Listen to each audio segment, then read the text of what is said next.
At Thanksgiving dinner, my own son pointed at the door and screamed at me to get out. We were sitting at a lavish table, surrounded by his wife's wealthy family, and not a single person defended me. They looked at my calloused hands and my worn canvas work shirt with pure disgust, thinking I was just a washed-up old man who did not belong in their high society world. He thought it was his moment of absolute triumph. I simply smiled, wiped my mouth with an ivory cloth napkin, and said exactly 4 words. My son dropped his crystal wine glass, and his face went the color of ash. Call me Elias, 71 years old, self-made, and the man who clawed a biochemical waste and logistics empire out of the grime of the east side of Detroit. No trust fund cushioned my fall. No Ivy League diploma hung on my wall. Every dollar of my $100 million net worth came from hauling the refuse no one else wanted and securing patents on chemical processes that neutralize industrial spills. None of that shows when you look at me. A 12-year-old truck sits in my driveway. Heavy work boots are what go on my feet each morning.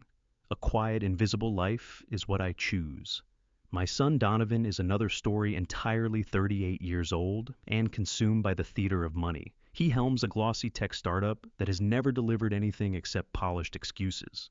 Welcome to Honor Revenge Stories, where the truth always finds a way back to the surface. If these stories of dignity, justice, and hard-won peace speak to something in you, I hope you'll stay with me and subscribe so you never miss one. Before we go any further, drop a comment and tell me, do you think a man like this had any way out, or was this collision always coming? This story draws from real patterns of family betrayal and financial fraud. Certain scenes and dialogue have been dramatized for storytelling purposes. Any resemblance to specific individuals is coincidental, but the message at the heart of it is very real. He had married Sabrina, a woman whose family tree is rooted deep in old corporate money. The Thanksgiving gathering was held at the sprawling estate belonging to Sabrina's parents, Gerard and Lenora. The dining room resembled a museum wing. Hand-painted china gleamed under the light of towering brass candelabras. I was seated at the far end of the long table, feeling the cold, heavy stares of my in-laws.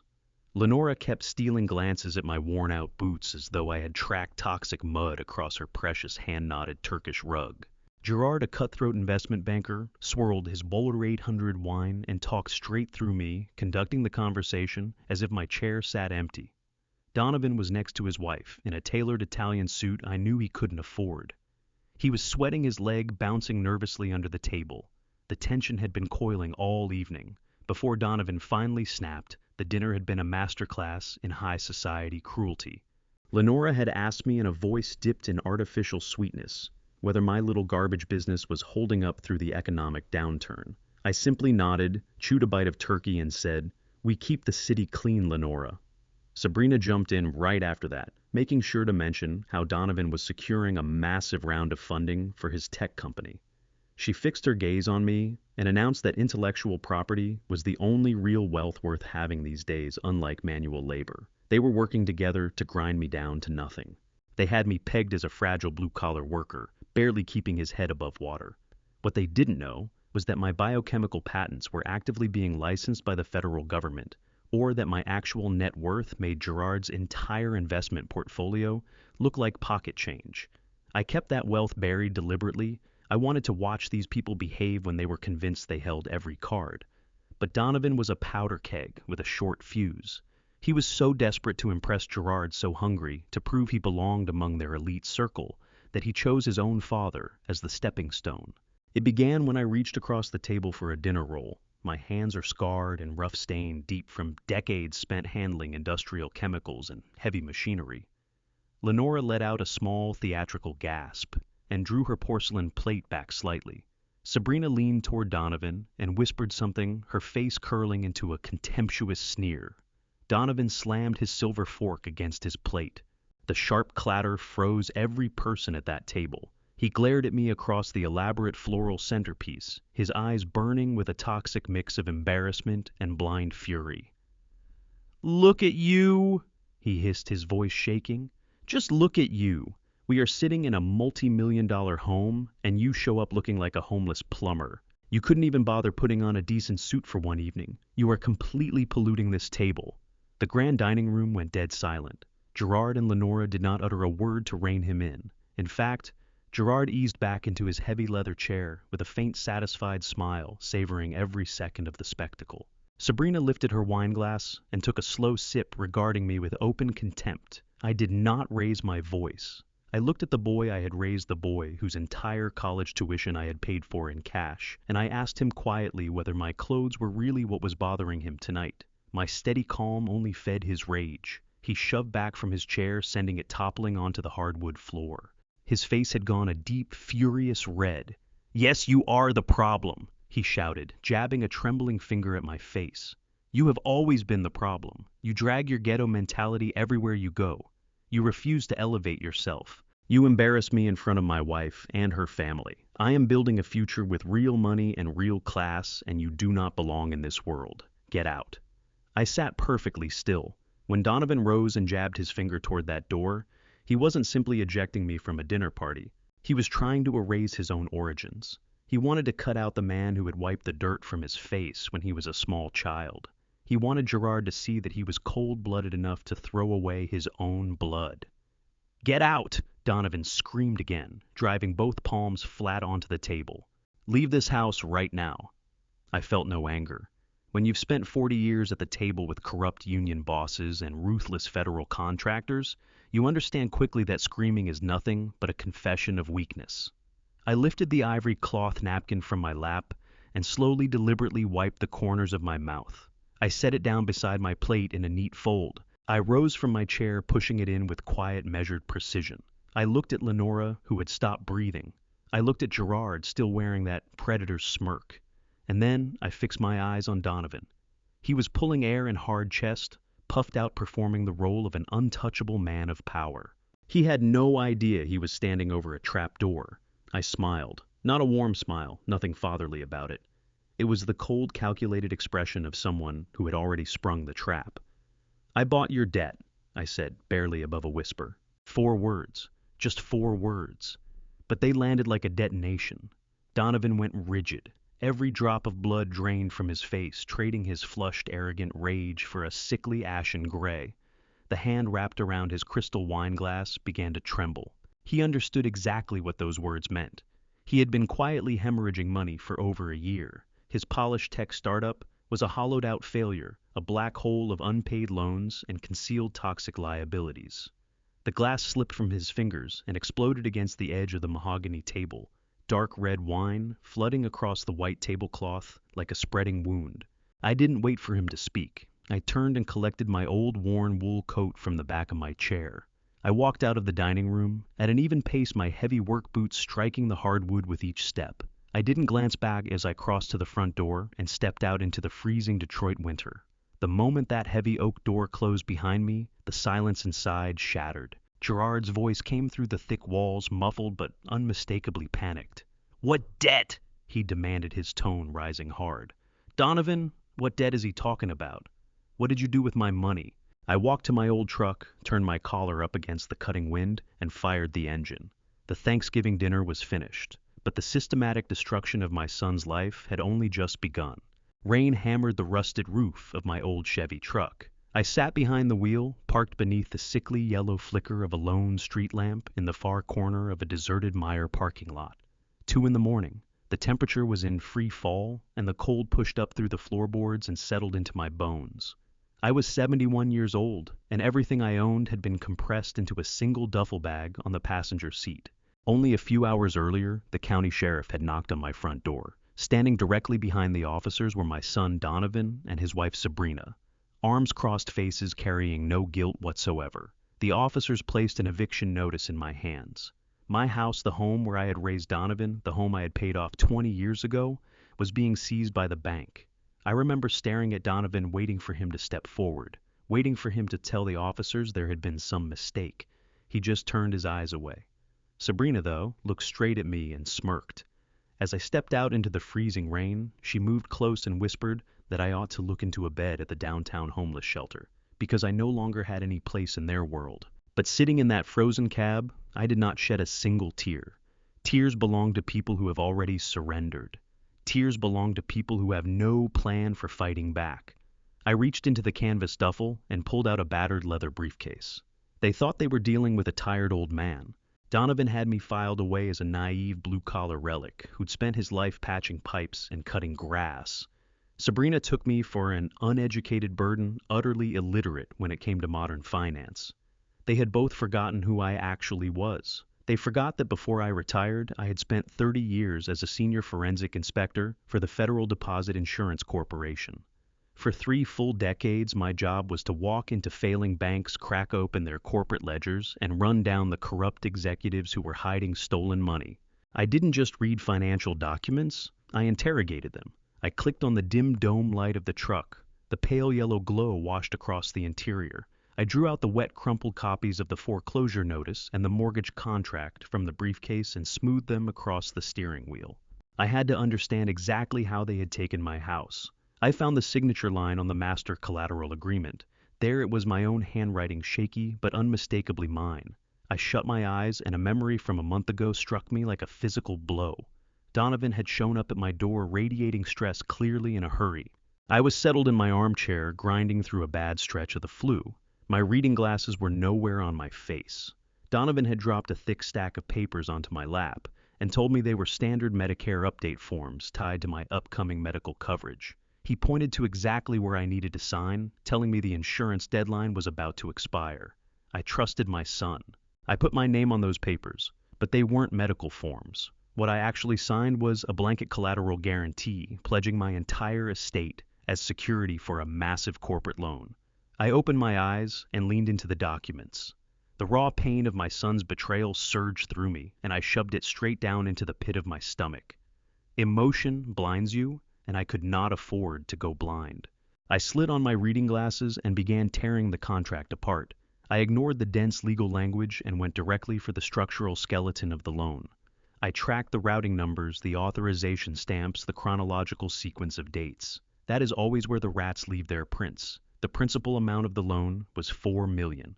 That figure set off an alarm immediately. Donovan ran a flashy tech startup, but it was a lean operation. His company was struggling, but it was not carrying $4 million in debt. A startup his size couldn't absorb that much liquid capital without triggering massive tax audits. The sum was far too large for his business. It had to be funding something else entirely. I dragged my calloused finger down to the final page of the contract where the legal authorization was locked in. I squinted at a small circular stamp pressed into the very bottom corner of the page. The ink had faded, but my eyes pulled out the name inside the seal. Baxter Corwin. My heart skipped a beat. The air inside the truck went suddenly thin. Sabrina, my arrogant elitist daughter-in-law, had a maiden name, Corwin. Baxter was her older brother. I kept working through the documents, cross-referencing the letterhead of the bank that had issued the $4 million. It was a regional commercial bank, headquartered in downtown Detroit. My memory locked into place. Baxter Corwin was the vice president of commercial lending at that exact same bank.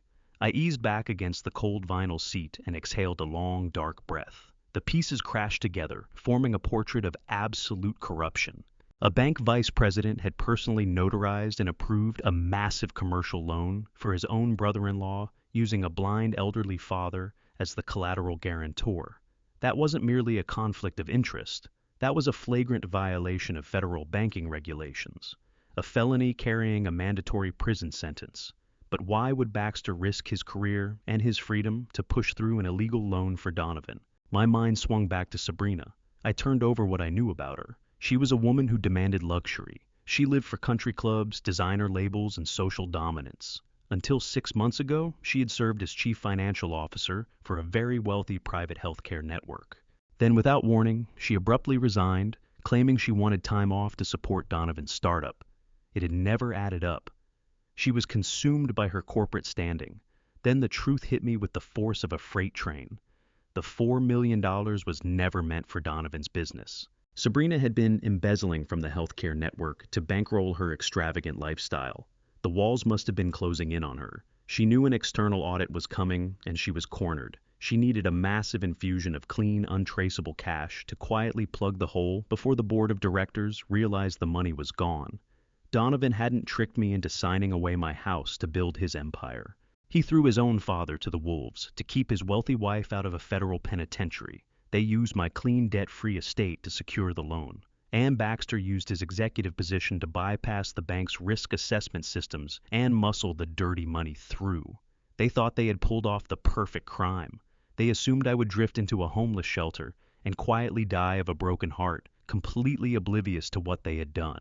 They were so consumed by their own arrogance that they left a blazing paper trail of federal crimes directly in front of a man who had spent his entire career putting corrupt bankers behind bars.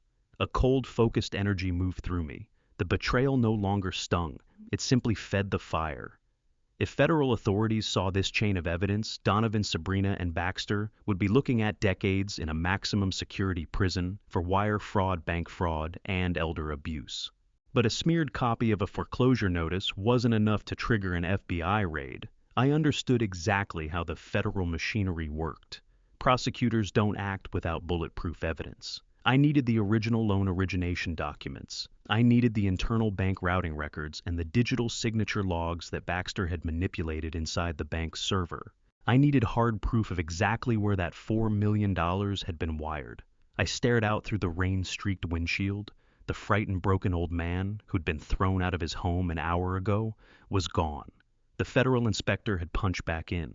I folded the documents and returned them to the leather briefcase with care. I reached down and turned the ignition key. The old Chevy engine rumbled to life steady and low in the cold night. I dropped it into gear and rolled out of the empty lot. I wasn't heading for any shelter. I was going hunting. And I was going to bring their spotless, polished world crashing down around them.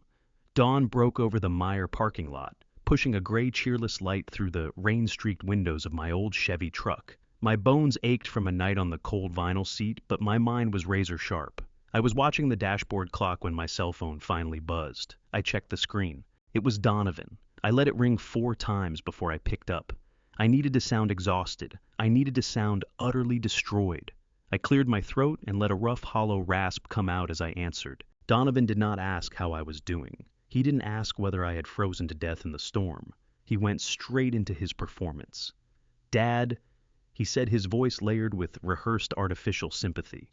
"I am so sorry about last night. Sabrina went too far, but you have to understand the pressure we've been under. The bank moved faster than anyone expected. I tried to stop it, but there was nothing I could do." I sat in that freezing cab, hands wrapped around the wheel. The sheer audacity of it was almost impressive. He was casting himself as a victim of his own crime. I kept my voice weak and wavering, playing the confused old man. I asked him where I was supposed to go. I told him I had nothing. Donovan let out a long, heavy sigh, presenting himself like a savior descending from the clouds. "Listen to me, Dad. I found something for you. There's a small apartment out in the downriver suburbs. It's not much, but I'll cover the first 6 months of rent out of my own pocket. I'll make sure you have a roof. But there's one thing. The legal team at the startup needs you to sign a standard liability waiver, just confirming that you understand the foreclosure was a banking issue and not a personal family matter. A liability waiver. He was dangling a rundown apartment on the edge of the city in exchange for complete legal immunity. He wanted me to sign away my right to sue him or bring the fraud to the attention of federal authorities. I let out a soft, trembling sob. I told him I just needed somewhere warm to sleep. I told him I'd sign whatever he put in front of me. He told me to meet him at a high-end coffee shop downtown in 1 hour. I ended the call, and the trembling stopped instantly. My tears dried up entirely. I reached into my leather briefcase and drew out a digital micro-recorder from my days as a federal inspector. I clipped it inside the breast pocket of my heavy wool coat right over my heart. I walked into the coffee shop exactly 1 hour later. The place was full of wealthy businessmen in tailored suits nursing overpriced lattes. Donovan was at a corner table in a merino wool pullover, tapping restlessly on his brand new smartphone. When he caught sight of me coming through the door, his nose wrinkled in undisguised disgust. I was still wearing the same damp work shirt and heavy boots from the night before. I shuffled toward the table with my head kept low. I did not sit until he waved me toward the chair. He didn't offer to buy me a coffee. He simply shoved a thick manila folder across the marble table, alongside a polished gold pen. "Sign the back page, Dad," Donovan said, his voice scrubbed clean of any warmth. "Once you sign, I hand you the apartment keys, and you can take a bus out there this afternoon." I looked down at the legal document. It was a masterpiece of corporate armor. It spelled out explicitly that I was releasing Donovan, Sabrina, and the lending bank from any predatory practices connected to the $4 million loan. If my signature landed on that page, I would be legally blessing their entire embezzlement scheme. I picked up the gold pen and let my hand tremble visibly. I looked up at my son with wide, frightened eyes. I needed his ego to take over. I needed him to start talking. I whispered that I was terrified. I told him I was worried about what would happen if federal regulators started digging into the loan. I reminded him I had worked for the government, that moving $4 million against a residential property was the kind of thing that triggered massive audits. I begged him to tell me we weren't going to end up in federal prison.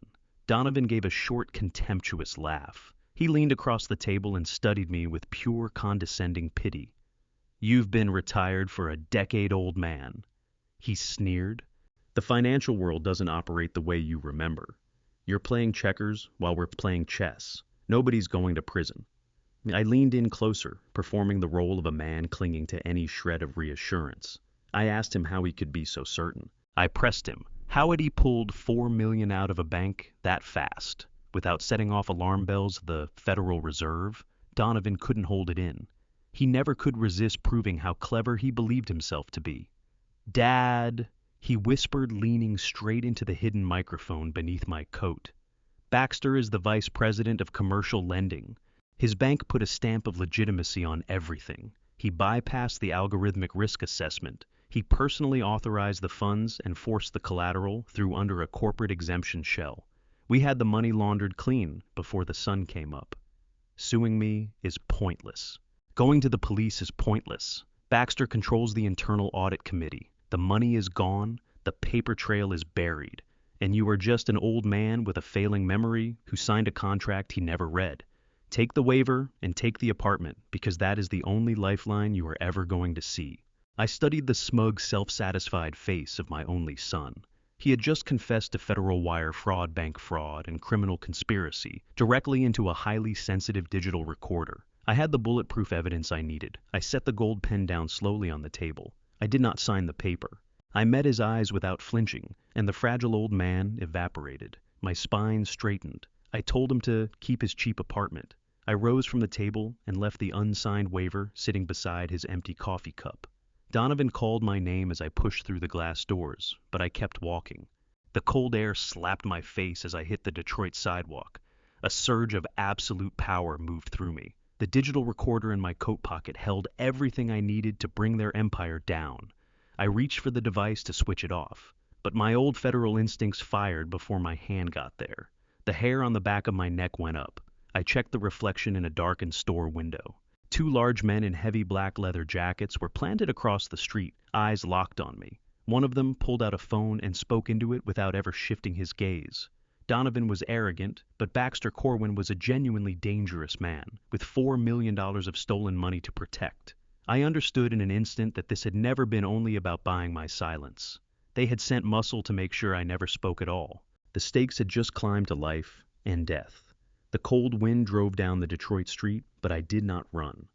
Running tells a predator that you are prey. I held my pace steady and kept my eyes forward. I could hear the heavy boots of the two men in leather jackets holding exactly 30 paces behind me. They were professionals, but they were careless. I had spent 30 years tracking white-collar criminals who hired enforcers exactly like them to lean on federal auditors. I knew precisely how to shake them. I cut around a sharp corner and went straight down the concrete stairs into the underground subway station. The smell of ozone and damp earth rose up immediately. The platform was packed with midday commuters. I swiped an old transit card through the turnstile and folded myself into the densest part of the crowd. I positioned myself near the edge of the platform, listening to the low rumble of an incoming train. The two men muscled through the turnstile's eyes, sweeping the mass of faces. When the train doors opened, I stepped inside, but I didn't stay. I moved straight across the car and slipped back out through the opposite doors, just as the warning chime sounded. The heavy metal doors snapped shut, sealing the two men inside as the train dragged them away into the dark tunnel. I was free, but I knew the clock was running down. I climbed back up to street level without drawing a single glance. Having that audio confession on my recorder was a significant win, but it wasn't the finishing blow. Federal prosecutors demand a clean, unbroken chain of custody. I needed the original physical loan documents from inside the bank, the actual papers bearing my manipulated signature and Baxter Corwin's authorization stamp. But I was a 71-year-old man with a duffel bag.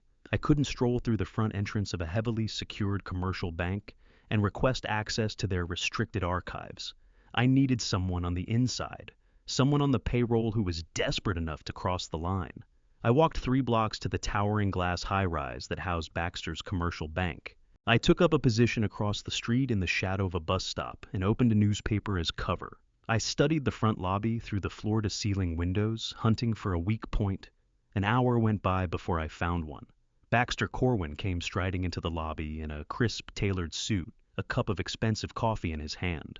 He wasn't alone. He had cornered a young African-American woman in a modest business skirt. Her name badge caught the light against her chest. She was holding a stack of credit files and looked absolutely terrified. I watched as Baxter berated her right in the middle of the crowded lobby. He jabbed his finger in her face while employees streamed past on both sides, too afraid to stop. He hurled a red file folder onto the marble floor and made her bend down to retrieve it. The humiliation rolling off the scene was sickening to witness. I could read his body language like a map. He wasn't simply dressing down a subordinate. He was constructing a narrative publicly cementing her reputation for incompetence so he could pin everything on her when the time came. When Baxter finally turned and walked away, the young woman stood alone, pressing a single tear from her cheek before hurrying toward the employee exit. I had found my door in. I followed her to the adjacent parking garage. The concrete structure was dim and hollow with the echo of distant traffic. She moved fast toward a modest compact car, fumbling with her keys. Her hands were shaking, still raw from the savage public humiliation she had just endured.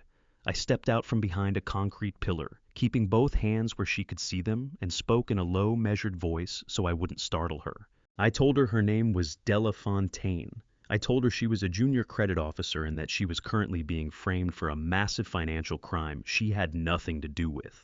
Della went completely still. Her keys hit the concrete floor, and she stared at me with wide, frightened eyes. She asked me who I was and how I knew her name. I didn't offer my name. I reached into the leather briefcase and produced a single sheet of notebook paper. In the 2 hours I had spent in a quiet diner earlier that morning, I had written out a full structural breakdown of how corrupt bank executives isolate and bury toxic loans. I put the paper in her hands. I told her to look at the numbers. I told her that Baxter Corwin was manually routing his most dangerous high-risk commercial loans through her specific employee identification terminal. I explained that, when federal auditors eventually arrived to investigate the missing millions, Baxter was going to claim that a junior credit officer had made a catastrophic string of unauthorized approvals. I told her she was being positioned to absorb a federal bank fraud charge carrying a 20-year mandatory prison sentence. Della stared at the handwritten figures, the color draining completely from her face. She was sharp. She understood the banking system well enough to recognize that the math I had handed her was airtight. She looked up at me, her voice unsteady. She wanted to know why I was telling her this, and what I expected in return. I told her I wanted the man who was trying to destroy her. I laid it out. Baxter had just pushed through a fraudulent $4 million loan filed under Donovan's name. That loan had been secured against my personal home using a forged signature. I looked her straight in the eye and put a deal on the table.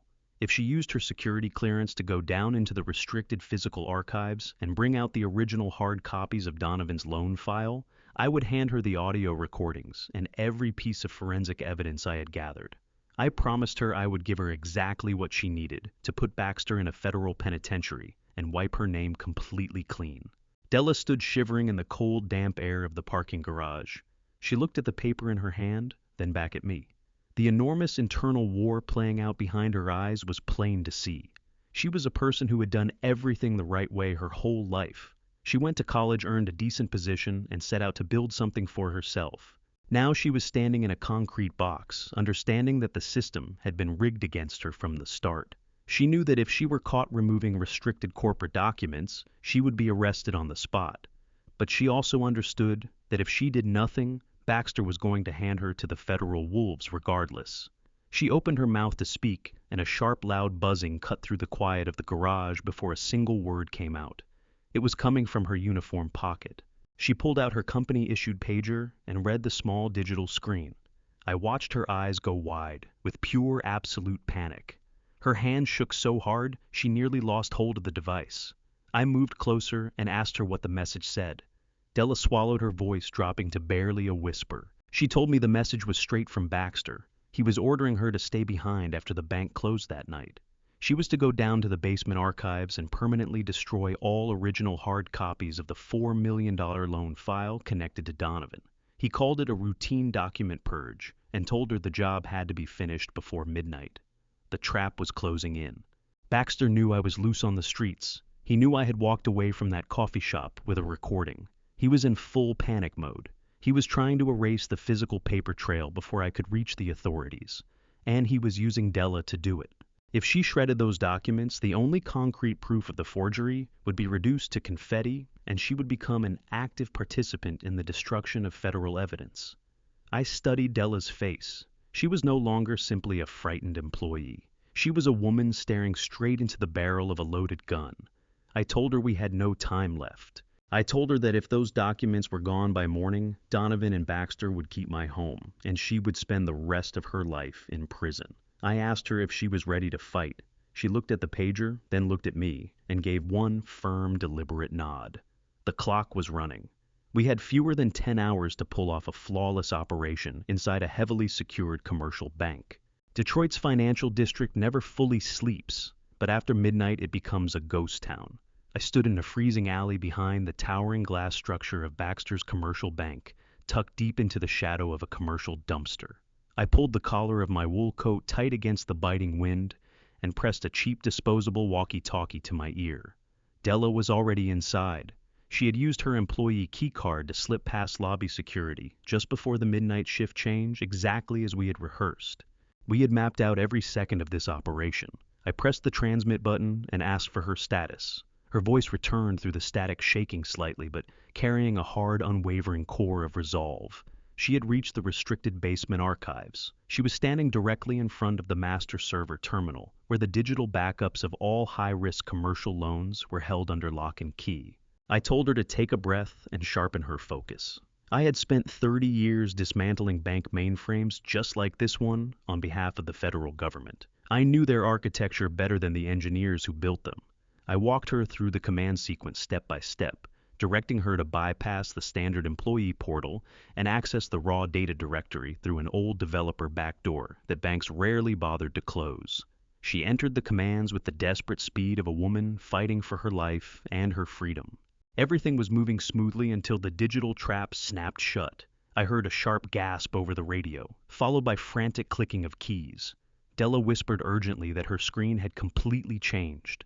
She told me she had located the specific encrypted folder holding the $4 million loan origination documents tied to Donovan and my forged signature. She plugged the small encrypted USB drive I had given her into the terminal port and launched the forced download sequence.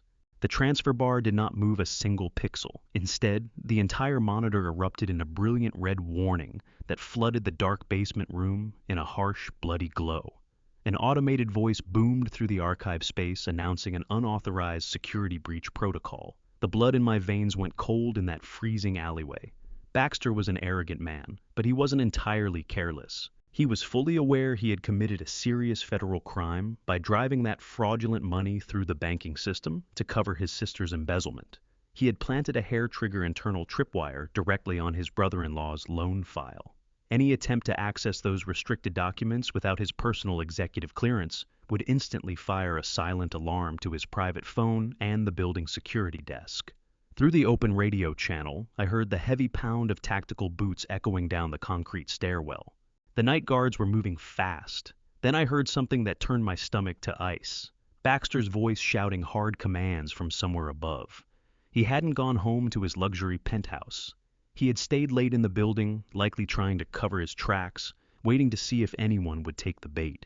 He was ordering the guards to lock the elevators and seal the heavy steel basement archive doors. Della came apart. She was crying into the radio, telling me they were coming down the stairs and that the reinforced main door was the only way out of the server room. I told her to stop and listen to me very carefully. I had spent 3 hours at a local diner, studying the architectural blueprints of this building. I knew there was a secondary exit that a man as arrogant as Baxter would never think to account for. I told her to look up at the far back right corner of the ceiling. There was a large industrial ventilation shaft designed to bleed off the enormous heat generated by the server racks. I told her to drag a rolling desk chair into the corner, knock out the aluminum grate, and pull herself into the duct before the armed guards got through the door. I listened to the sounds of a heist unraveling through the open microphone. The heavy steel archive door rattled violently as guards swiped override cards and fought the electronic lock. I could hear Della straining, grunting with effort as she hauled herself up into the dusty metallic confines of the ventilation system. The instant she kicked the metal grate back into position, the archive door crashed open. I could hear Baxter raging through the room, demanding to know who had been at the terminal and where the intruder had gone. He was shouting curses and ordering the guards to sweep every inch of the basement. But Della was already snaking through the dark, cramped metal ductwork, pushing forward inch by inch directly above them. I talked her through the tangled maze of ventilation shafts, directing her to take the second left branch that fed straight out to the exterior exhaust port overlooking the back alley where I stood waiting. The metal flexed and groaned beneath her, the noise echoing badly, but she pressed on, pure, raw survival instinct driving every movement. She understood exactly what capture meant, federal prison for the rest of her life. 2 agonizing minutes crawled by. Then I heard the sharp, unmistakable crack of a metal latch springing open 20 feet above me. I tilted my face up into the freezing rain and caught the dark silhouette of her hands shoving the heavy exhaust grate aside. She thrust her head out into the cold night, breathing in ragged, heavy gasps. I stepped out of the shadows and whispered into the radio, telling her to release the drive right now. A small silver object spun down through the dark, rain-slicked alley and dropped cleanly into my open hands. I closed my fist around the cold metal USB drive. Inside it sat the precise digital signatures, the internal bank routing numbers, and the absolute ironclad proof of their federal crimes. This was the final bullet, the one that would shatter their immaculate world and put all 3 of them behind concrete walls. I keyed the radio one last time and told Della to keep crawling toward the adjoining parking structure, then melt into the city crowd until she heard from me. I pocketed the silver drive and turned to head toward the main avenue to flag a cab. I hadn't taken a single step before a blinding pair of halogen high-beam headlights blazed to life at the far end of the narrow brick alley. A heavy black sedan gunned its engine, the roar hammering back and forth off the tight concrete walls. The 2 big men in black leather jackets. They hadn't lost me at the subway station after all. They'd read my move and sat in the dark waiting. The tires bit into the wet pavement with a shriek burning rubber as the car launched itself forward. It was building to a lethal speed, bearing straight down on me in that confined corridor with no room to go anywhere. The blinding halogen headlights swallowed the narrow brick alleyway whole. The heavy engine bellowed like something caged and furious. I had less than 2 seconds to make the decision that would determine whether I saw morning. I didn't freeze. 30 years of facing cornered, desperate men had drilled one truth into me. Hesitation is death. I hurled myself hard to the right, diving behind the rusted bulk of an industrial dumpster, a split second before the black sedan tore through the space I'd just vacated. The steel bumper screamed against the brick wall and threw a cascade of orange sparks into the freezing rain. The side mirror caught my left arm, shredding through my heavy wool coat and tearing the skin beneath. I hit the wet pavement hard, but my right fist stayed locked around the silver USB drive. The car shrieked to a stop at the far end of the alley, and I heard the transmission crash into reverse. They were backing up to finish it. Then, before they could build any speed, a police siren blared down the main avenue. Red and blue strobes lit up the wet asphalt in pulsing waves. The sedan's driver swore, floored it, and screamed out of the alley, swallowed up by the Detroit night. I lay there in the freezing mud chest, heaving my arm, pounding with a fierce, burning ache. But I was alive, and I had the data.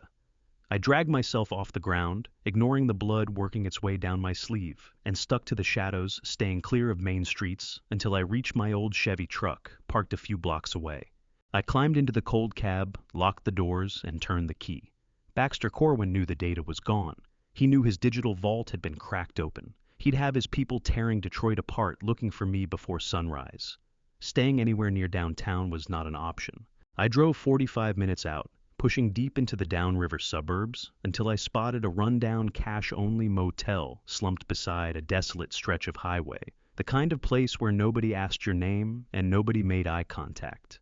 I handed the dead-eyed clerk a crumpled $100 bill and walked into room 12. The room carried the stale perfume of old cigarette smoke and cheap bleach. I stripped off my torn coat and stepped into the cramped bathroom. I ran the deep gash on my arm under the stained sink faucet, letting the cold water flush out the dirt and blood. Then, I bound the wound tight with a strip torn from a hotel towel. The physical pain was sharp, but it was absolutely nothing against the cold, focused clarity settling over my mind like ice. Baxter had just escalated this from a quiet financial theft to an attempted murder. The gloves were all the way off. I pulled up the rickety desk chair by the window and lifted my battered laptop from my canvas duffel bag. The machine was completely untraceable, heavily encrypted, stripped of every commercial tracking package. I powered it on and plugged the silver USB drive into the port. My pulse held steady as the screen pushed light into the dark room. 3 decades of walking into the most fortified banking institutions in this country and tearing their ledgers open had taught me exactly how corrupt executives bury dirty money. Digital smoke and mirrors, complex routing chains, and dummy corporations stitched together to make stolen funds look like ordinary business expenses. But numbers don't lie. Numbers leave a permanent trail if you know precisely where to look. I pulled up the master file holding the $4 million loan origination documents. There it was, my forged signature scanned and approved by Baxter Corwin. I skipped past the standard summary pages and dropped straight into the raw transactional data. I needed to know exactly where the $4 million traveled the moment it cleared the bank. I followed the primary wire transfer. The digital log showed the funds landing in a holding account registered to Donovan's tech startup. But they didn't sit there 10 minutes. The money was split immediately. The first portion, exactly $2 million, was wired straight into the master operating accounts of the private healthcare network where Sabrina had served as chief financial officer. That locked in my original theory completely. Sabrina had embezzled $2 million to bankroll her extravagant country club life, and they had used the fraudulent loan taken out against my house to quietly plug the hole before the corporate board ever noticed anything was missing. They had effectively covered her tracks and spared her from a serious prison term. But as I stared at the glowing screen, something stopped me cold. The math was fundamentally broken. The loan was for $4 million. If $2 million went to the healthcare network, where had the other half gone? I flexed my fingers and pushed deeper into the encrypted ledger. I chased the digital trail of the remaining $2 million. Baxter had tried to bury it behind a massive labyrinth of corporate shell entities. He funneled the money through a phantom logistics firm in Delaware, then ran it through a blind trust in Nevada. It was a highly sophisticated obfuscation tactic built to defeat standard tax auditors. But I was no standard auditor. I was a senior forensic inspector, and I knew how to peel back every layer of a corporate onion. It took 2 hours of relentless digging, but I finally broke through the last firewall and found where the remaining $2 million had come to rest. The money had crossed international borders. It had been wired directly into a private, heavily secured offshore account in the Cayman Islands. I ran a cross-reference check on the anonymous offshore routing number, using an old federal database access code I'd committed to memory years back. The account holder name appeared on my screen, and the air left my lungs completely. The offshore account belonged to Baxter Corwin. The sheer weight of the corruption landed on me like a physical blow. This was not simply a wealthy bank executive bending the rules to rescue his sister from an embezzlement charge. Baxter Corwin had used his own sister's desperate criminal crisis as a vehicle to steal $2 million for himself. He had authorized the fraudulent loan against my property-covered Sabrina's tracks, and then quietly pocketed half the cash, laundering it across international borders to pad his own offshore portfolio. That rewrote everything. This was no longer a family dispute or a contained case of local bank fraud. By moving stolen funds across international borders, Baxter had officially stepped into federal money laundering territory. He had just activated the jurisdiction of the most unforgiving federal agencies in this country. A cold, dark smile pulled at my face in that dim motel room. Donovan and Sabrina thought they had outmaneuvered a foolish old man. Baxter believed he had executed the perfect untraceable crime. None of them had the faintest idea that I was sitting on the exact financial coordinates to land all 3 of them in a federal penitentiary for the next 30 years. I shut the laptop. The hunt had climbed to a new level, and every round of ammunition was in my hands.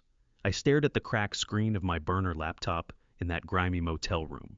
The cheap fluorescent light buzzed overhead, but my entire focus was locked onto the digital file Della had just forwarded to me.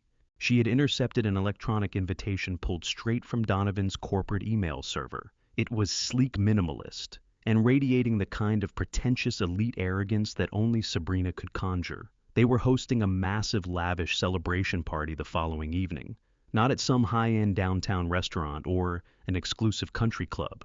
At my house, the very same house I had paid off over 30 years of sweat, blood, and exhausting labor. The invitation had the nerve to call it a farewell to the past networking event. They weren't just foreclosing on my property to paper over their fraudulent tracks. They had quietly finalized a backdoor arrangement with a massive commercial real estate conglomerate to bulldoze my home entirely within the week. They intended to sell the raw land for a major commercial development.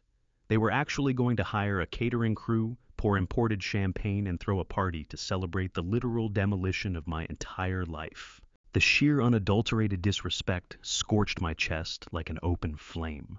They pictured the old man curled up on a cold park bench somewhere, shattered and beaten by their superior scheming. They assumed they had buried me beneath a mountain of legal documents and corporate manipulation. They had no idea I was sitting in the dark, carefully sharpening the blade of their destruction. I reached for my secure burner phone. I did not call the local Detroit Police Department. Local cops have no grasp of the intricate digital plumbing of international money laundering, and Baxter Corwin had enough political pull in this city to smother any standard police inquiry before it drew its first breath. I needed heavier firepower. I needed the ghosts of my past. I dialed a direct encrypted number to Washington, D.C. The line rang exactly twice before a deep, gravelly voice picked up. It was Director Warren Aldgate, the current head of the Regional Enforcement Division for the Federal Deposit Insurance Corporation. Warren and I had spent the late 90s kicking down the mahogany doors of corrupt savings and loan executives all across the Midwest. He was a man who lived and breathed federal financial regulation, and he owed the trajectory of his entire career to the forensic frameworks I had built. I didn't waste a single second on pleasantries. I told Warren I had a massive verified level 5 bank fraud, actively hemorrhaging out of a well-regarded regional commercial bank in downtown Detroit. I laid out the anatomy of the crime with surgical precision. I told him a vice president of commercial lending named Baxter Corwin had manually overridden the bank's algorithmic risk controls. He had forced a fraudulent $4 million commercial loan through the system using a forged residential collateral deed bearing my signature. I walked him through exactly how the funds were immediately split to plug an active corporate embezzlement crisis. Then I dropped the heaviest bomb. I told Warren that $2 million of that federally insured money had already been scrubbed clean through a Delaware shell company and wired into an anonymous offshore account in the Cayman Islands, an account registered to Baxter himself. Warren went completely silent on the other end of the line. When you put Cayman Islands wire transfers and executive-level forgery in front of an FDIC director, you are pulling the ultimate federal alarm. Warren asked me whether my forensic math was absolutely bulletproof. He asked if I had the hard digital footprints to support these sweeping allegations. I told him I had the raw data, the digital signature logs, and the precise international routing numbers on a heavily encrypted flash drive right in my hand. I told him Baxter Corwin had been treating the American federal banking system as his own personal piggy bank to rescue his arrogant sister from a 20-year embezzlement sentence. Warren let out a long, heavy breath that sounded like a storm rolling in. He told me the evidence I had just described was more than sufficient to completely dismantle Baxter Corwin. He promised he would personally authorize a full federal surprise audit at the bank first thing Monday morning. A seasoned team of 30 federal examiners would walk through those glass doors, lock down the master servers, freeze every terminal, and have Baxter in federal handcuffs before his morning coffee cooled. The bank would be gutted and the corrupt executives dragged out into the open. But then Warren handed me the hard, brutal reality of the federal justice system. He told me that while the bank data was more than enough to bury Baxter, it was not sufficient to instantly freeze the personal assets of Donovan and Sabrina. They had carefully layered their involvement behind multiple corporate veils and plausible deniability. Donovan could easily argue he had simply signed a routine business loan arranged by his bank, and Sabrina could claim she had no knowledge whatsoever of her brother's offshore dealings. They would play the victims. Warren told me that if I wanted the Department of Justice to freeze their personal accounts and arrest them alongside Baxter, I needed undeniable physical proof that Donovan and Sabrina were actively and knowingly engaged in the money laundering process on American soil. I had to catch them holding dirty money or executing a corrupt financial transaction in real time. Without that smoking gun, they would deploy their stolen millions to retain a team of elite defense lawyers and drag the federal case out for a decade, all while continuing to enjoy their lavish lifestyle. I thanked Warren and ended the call. I turned back to the digital invitation glowing on my laptop screen. My mind moved fast, connecting the final desperate threads of their plan. Why were they rushing to demolish the house next week? Why throw a massive networking event right now in the middle of a major financial implosion? The answer was brutally simple and entirely corrupt. The real estate conglomerate wasn't just acquiring the land through normal channels. Donovan and Sabrina were effectively cut off from the digital banking system because of Baxter's offshore maneuvers. They needed clean, untraceable cash to execute their exit strategy. The conglomerate was funneling the final illicit kickback payment to Donovan through a physical bearer bond exchange.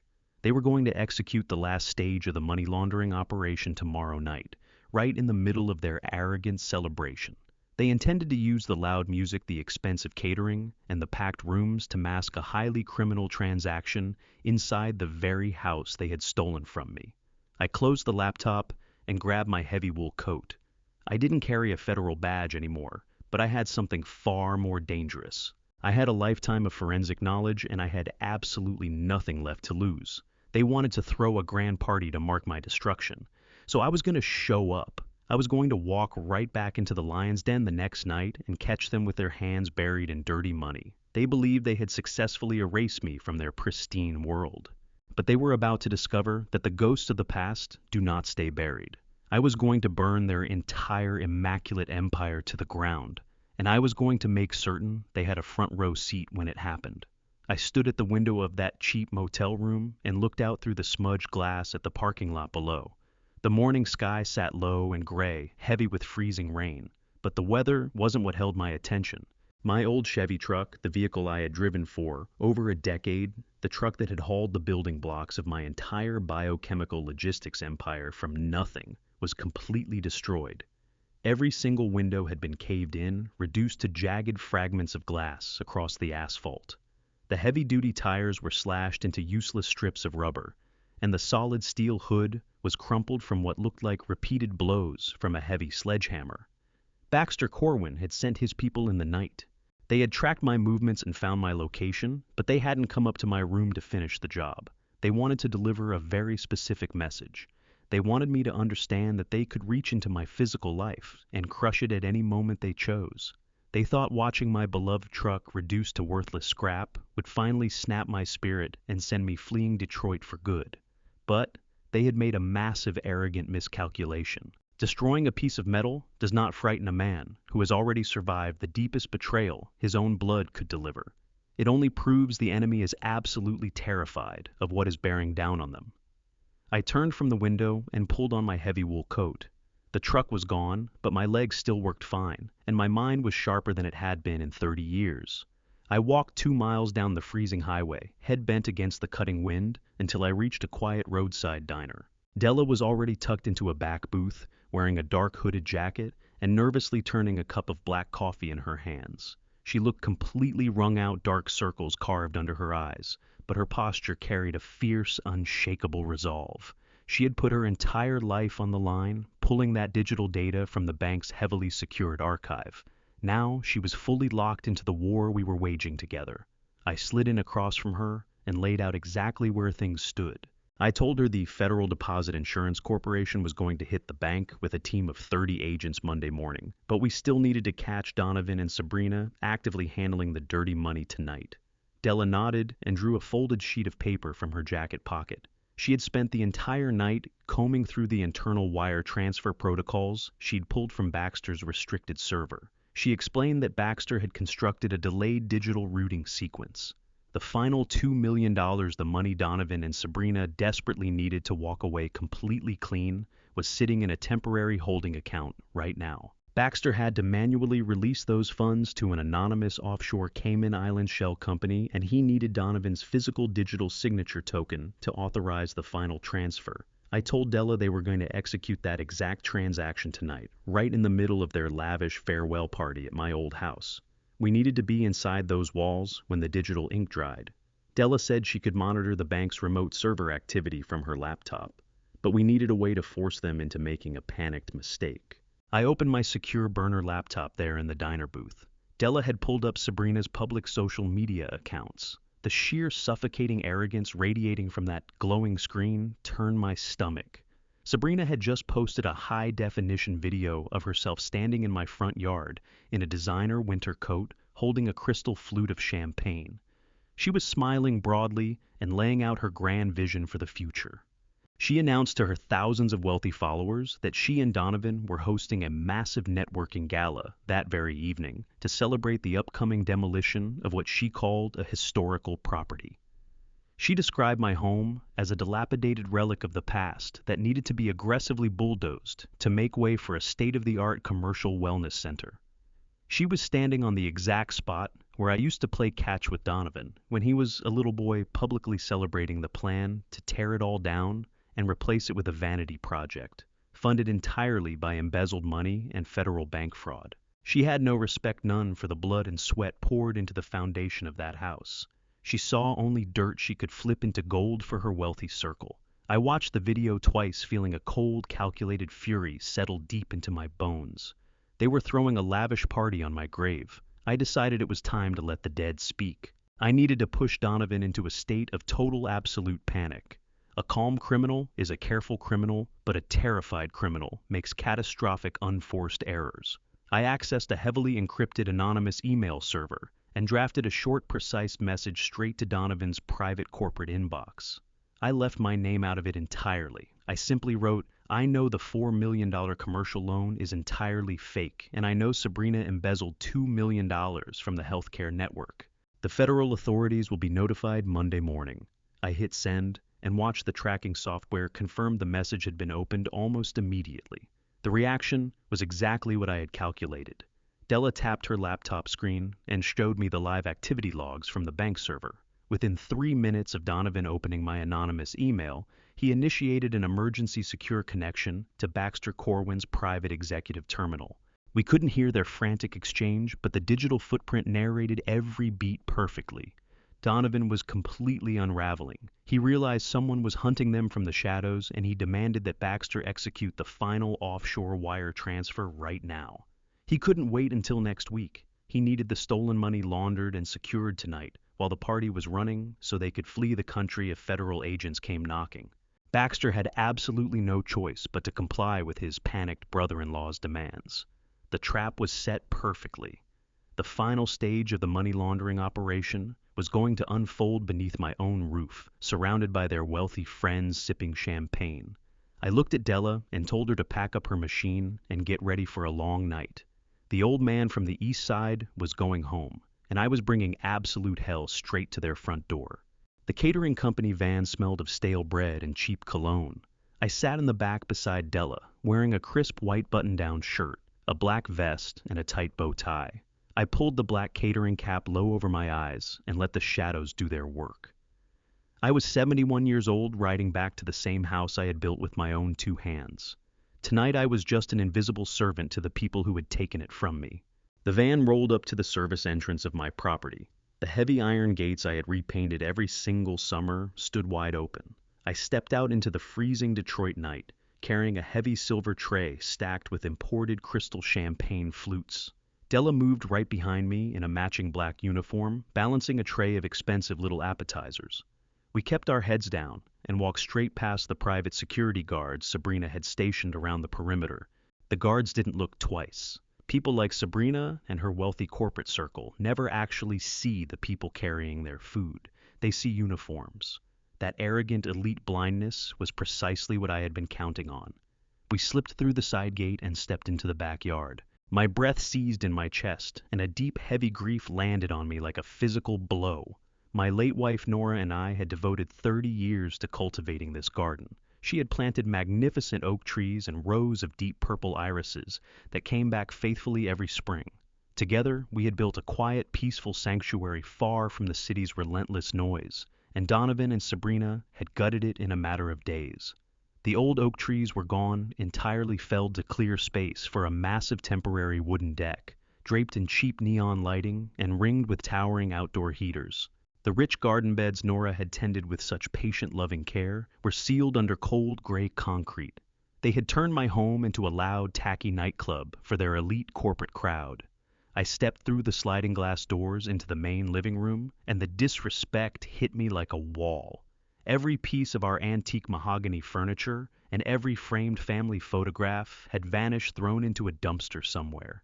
In their place, Sabrina had filled the room with cheap modern plastic furniture that looked lifted from a pretentious art installation. The space was packed wall to wall with wealthy investors, corrupt politicians, and banking executives all laughing loudly and drinking expensive wine. Donovan was planted in the center of the room in a tailored silk tuxedo, holding a microphone and boasting about his visionary real estate development. He was claiming full credit for the very ground beneath his feet, with no mention of the fact that he had stolen it from his own father through federal fraud. He spoke about demolishing the tired, useless structures of the past to build a modern wellness center fit for the future. I gripped my serving tray and kept my face angled under the brim of my cap. I walked directly past him, offering champagne to his laughing guests. He looked straight through me. He lifted a glass from my tray without a single glance at my face. I was a ghost haunting my own home, and they hadn't the faintest idea. What comes next changed everything, and not in any way I could have predicted when this all began. The question I keep coming back to is this: if someone close to you had been quietly working against you for years, would you face them the moment you found out? Or would you wait, watch, and let the evidence build until the moment was exactly right? Della and I split off near the kitchen doors. She positioned herself close to the main electrical panel in the long hallway, pretending to polish silverware, while she quietly monitored the local network traffic on her concealed mobile device. My assignment was far more dangerous. Della needed direct, unfiltered access to Donovan's private wireless router to intercept the final offshore wire transfer Baxter was set to execute tonight. The external bank firewalls were far too fortified to crack from the street or a nearby coffee shop. I had to physically plug a digital cloning drive directly into the back of the router itself. I knew exactly where that router lived, because I was the one who wired the entire house 15 years ago. It was upstairs in my old private study. I slipped away from the packed, chaotic living room and moved quietly up the back wooden staircase. The heavy thumping bass of the party music swallowed the sound of my work boots on the hardwood floor. I reached the end of the upstairs hallway and pushed open the heavy oak door to my study. The room was dark and carried the smell of expensive cigars and spilled liquor. Sabrina had ripped out my old leather armchair and the heavy wooden bookshelves, gutting the space into a sterile, minimalist, modern office for Donovan. I crossed to the sleek glass desk, sitting at the center of the room. Tucked underneath it on a small metal shelf, the master wireless router blinked a steady green. I reached into the inside pocket of my black catering vest and drew out the small digital cloning drive Della had prepared for me earlier that day. I dropped to one knee on the cold hardwood, my joints protesting the sudden movement. I felt along the back of the router, with calloused fingers running them over the warm plastic casing until I located the open serial port. I seated the silver drive firmly into the slot. A small blue light blinked on, signaling a clean connection and a silent download of the encryption keys. I needed exactly 60 seconds for the cloning process to complete before I could pull the drive and dissolve back into the party downstairs. I crouched there in the dark, watching the blue light pulse in a steady rhythm. 40 seconds remaining. 30 seconds remaining. The silence in the room pressed in from every direction. Then I heard something that turned the blood to ice in my veins. 2 sets of heavy, rapid footsteps were moving fast down the wooden hallway, heading straight for the closed study door. I caught Sabrina's sharp voice cutting through the wood. She sounded furious and completely on the edge. She was demanding to know why the money hadn't been moved yet. I heard Baxter Corwin's deep, arrogant voice answering her, telling her to lower her voice before the guests downstairs caught wind of their argument. They were coming into the private study to execute the final illegal offshore wire transfer, away from the eyes of the party. The blue light on my cloning drive was still pulsing. The download was at 90%. Pulling the drive now would corrupt the files and collapse the entire data breach. The heavy brass door handle began to rotate slowly. I had no time to grab the drive and slip into the hallway. I rolled silently across the hardwood floor and pressed my body into the narrow, dark recess of the large wooden supply closet in the far corner of the room. I pulled the louvered doors shut just as the heavy office door swung wide open and cracked against the wall. I held my breath absolutely motionless in the pitch black of that cramped space. I could smell the dust and the faint cedar trace of my old winter coats Sabrina hadn't gotten around to throwing away yet. I peered through the thin wooden slats of the closet door, silently praying they wouldn't flip on the main overhead lights. Baxter walked directly to the glass desk and opened his laptop, while Sabrina paced back and forth across the room. I was trapped in the dark less than 10 feet from the people who had taken everything from me, waiting for the right moment to bring it all down on their heads. I pressed my back flat against the rear wall of the supply closet. The darkness was total and suffocating. The air held stale dust, and that same faint cedar scent from the old winter coats Sabrina had somehow neglected to toss in the dumpster. My 71-year-old knees ached from holding position in the cramped space, but I forced every muscle to stay perfectly still. Through the narrow horizontal slats of the louvered door, I could see thin slivers of my old study laid out before me. The heavy oak door to the hallway had slammed shut behind them, cutting off the thumping bass of the party below. Sabrina was moving in tight, frantic circles across the hardwood floor, her expensive high heels striking each step with a sharp, agonizing click. She wore a stunning designer gown, crusted with tiny, sparkling jewels, but her face had collapsed into an ugly, frightened mask of pure panic. Baxter Corwin stood behind her, his custom-tailored suit straining across his broad shoulders. He moved to the glass desk and set his heavy leather briefcase down on the smooth surface with a thud. He left the overhead lights off. He clicked on only the small brass desk lamp, which threw long, dark shadows across the walls of the room. I reached into the inner pocket of my catering vest, my calloused fingers moving with slow, absolute silence. I drew out my digital audio recorder and pressed the small red button. A tiny light blinked to life in my palm. I was standing less than 10 feet from the two people who had dismantled my life, and I was finally about to hear their confession. Sabrina stopped pacing and wheeled to face her brother. She was almost shaking with raw anxiety. She demanded to know why he was taking so long to move the stolen money. She said Donovan was downstairs right now, working the wealthy real estate developers, and they needed confirmation that the $2 million was safely laundered and sitting in their private offshore account before the night ended. She said the entire demolition deal hinged completely on having that clean, untraceable cash locked in. Baxter let out a harsh, bitter laugh. He unbuttoned his suit jacket and fixed his sister with a look of absolute contempt. He told her she was a spoiled, arrogant fool who had no idea how close they were to losing everything they had spent their lives building. He leaned over the glass desk and let his voice drop to a low, dangerous whisper. He told her he had received a highly confidential warning from an inside source at the Federal Reserve just 3 hours ago. The Federal Deposit Insurance Corporation was suddenly asking very specific, very pointed questions about the commercial loan portfolio at his regional bank. He said federal auditors were circling the exact algorithmic bypass he had used to push her fraudulent $4 million loan through the system. Sabrina gasped sharply, both hands flying up to cover her mouth. She shook her head in rapid denial, insisting it was completely impossible. She said they had erased every track and that the old man was homeless, broke, and utterly without power. Baxter brought his fist down on the glass desk so hard I was certain the surface would shatter. He told her the old man was no longer the issue. The federal government was the issue. He said if the FDIC walked into his bank Monday morning and pulled the raw digital logs, they would both spend the next 20 years rotting in a maximum security federal penitentiary for bank fraud and international money laundering. Sabrina began to weep heavily.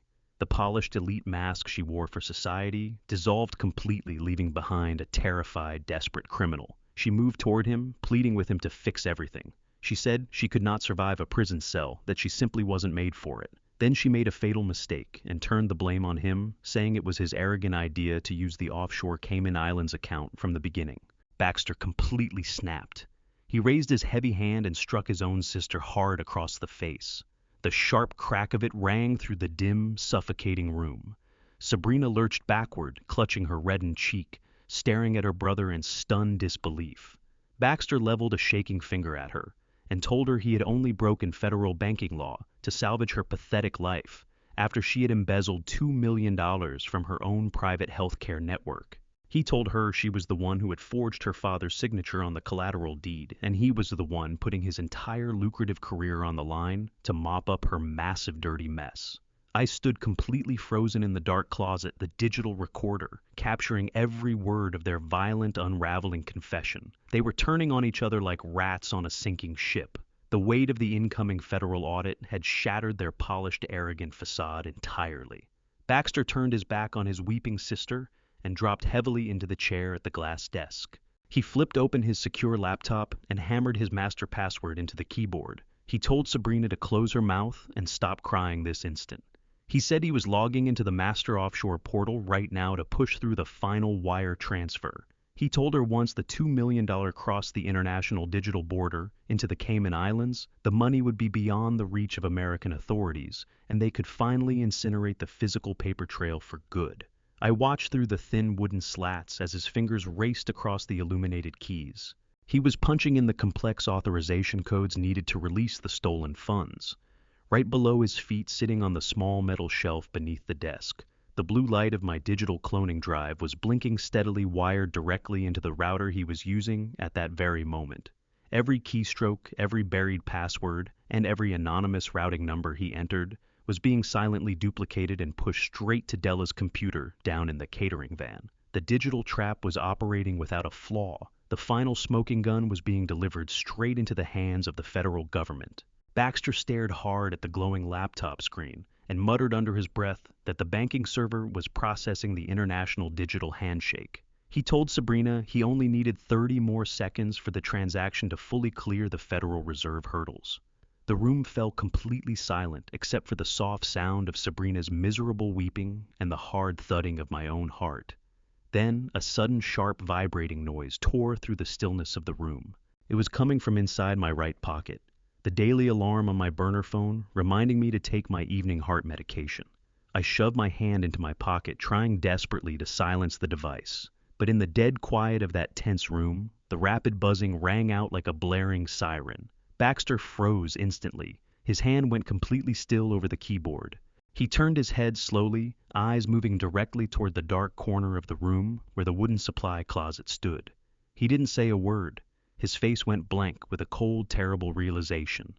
He reached inside his tailored suit jacket and produced a heavy black handgun. He thumbed the safety off. The sharp metallic click echoed through the dim study. He rose from the glass desk, weapon raised and leveled straight ahead, and began moving in slow, deliberate strides directly toward the closet door. The vibrating phone in my pocket felt like the whole room was shaking.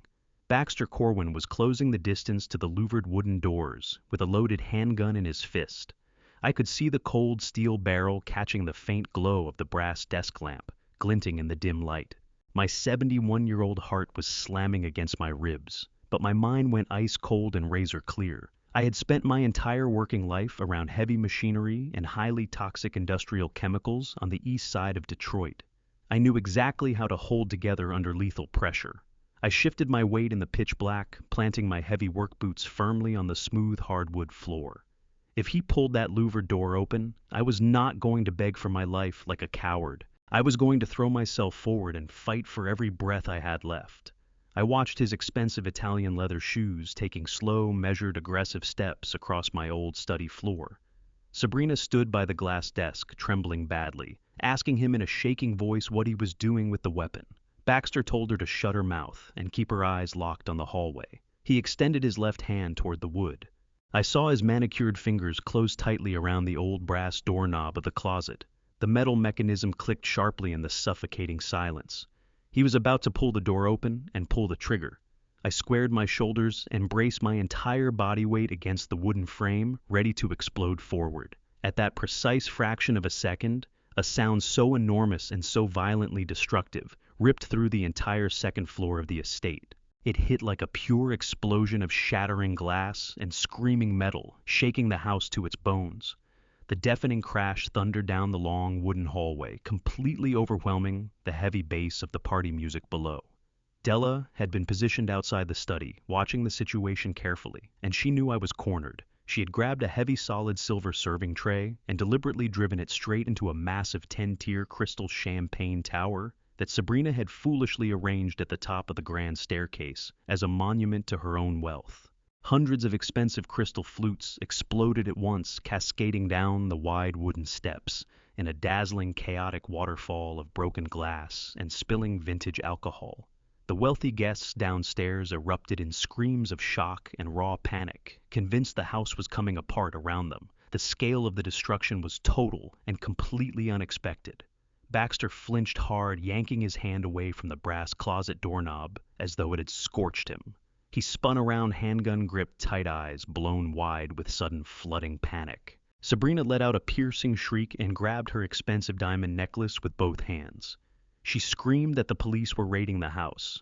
Baxter drove the handgun back into his suit jacket and seized his sister roughly by the arm. He told her to settle down immediately and behave like a normal host. He hauled her out of the private study and rushed frantically down the hallway to assess the damage and protect his public image in front of his wealthy real estate investors.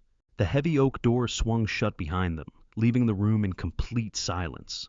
I didn't waste a single second.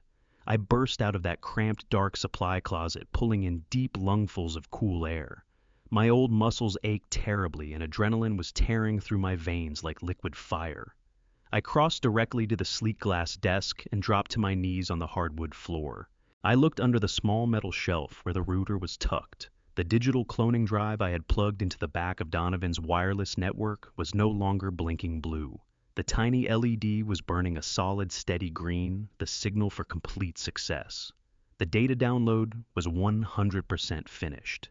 Every encrypted keystroke, every hidden offshore password, and the precise international routing numbers Baxter had just entered into his secure laptop had been fully duplicated and safely captured. I reached behind the warm plastic casing and pulled the silver drive free from the serial port. I slipped it deep into the inside pocket of my black catering vest. I got to my feet and walked quietly out of my old study.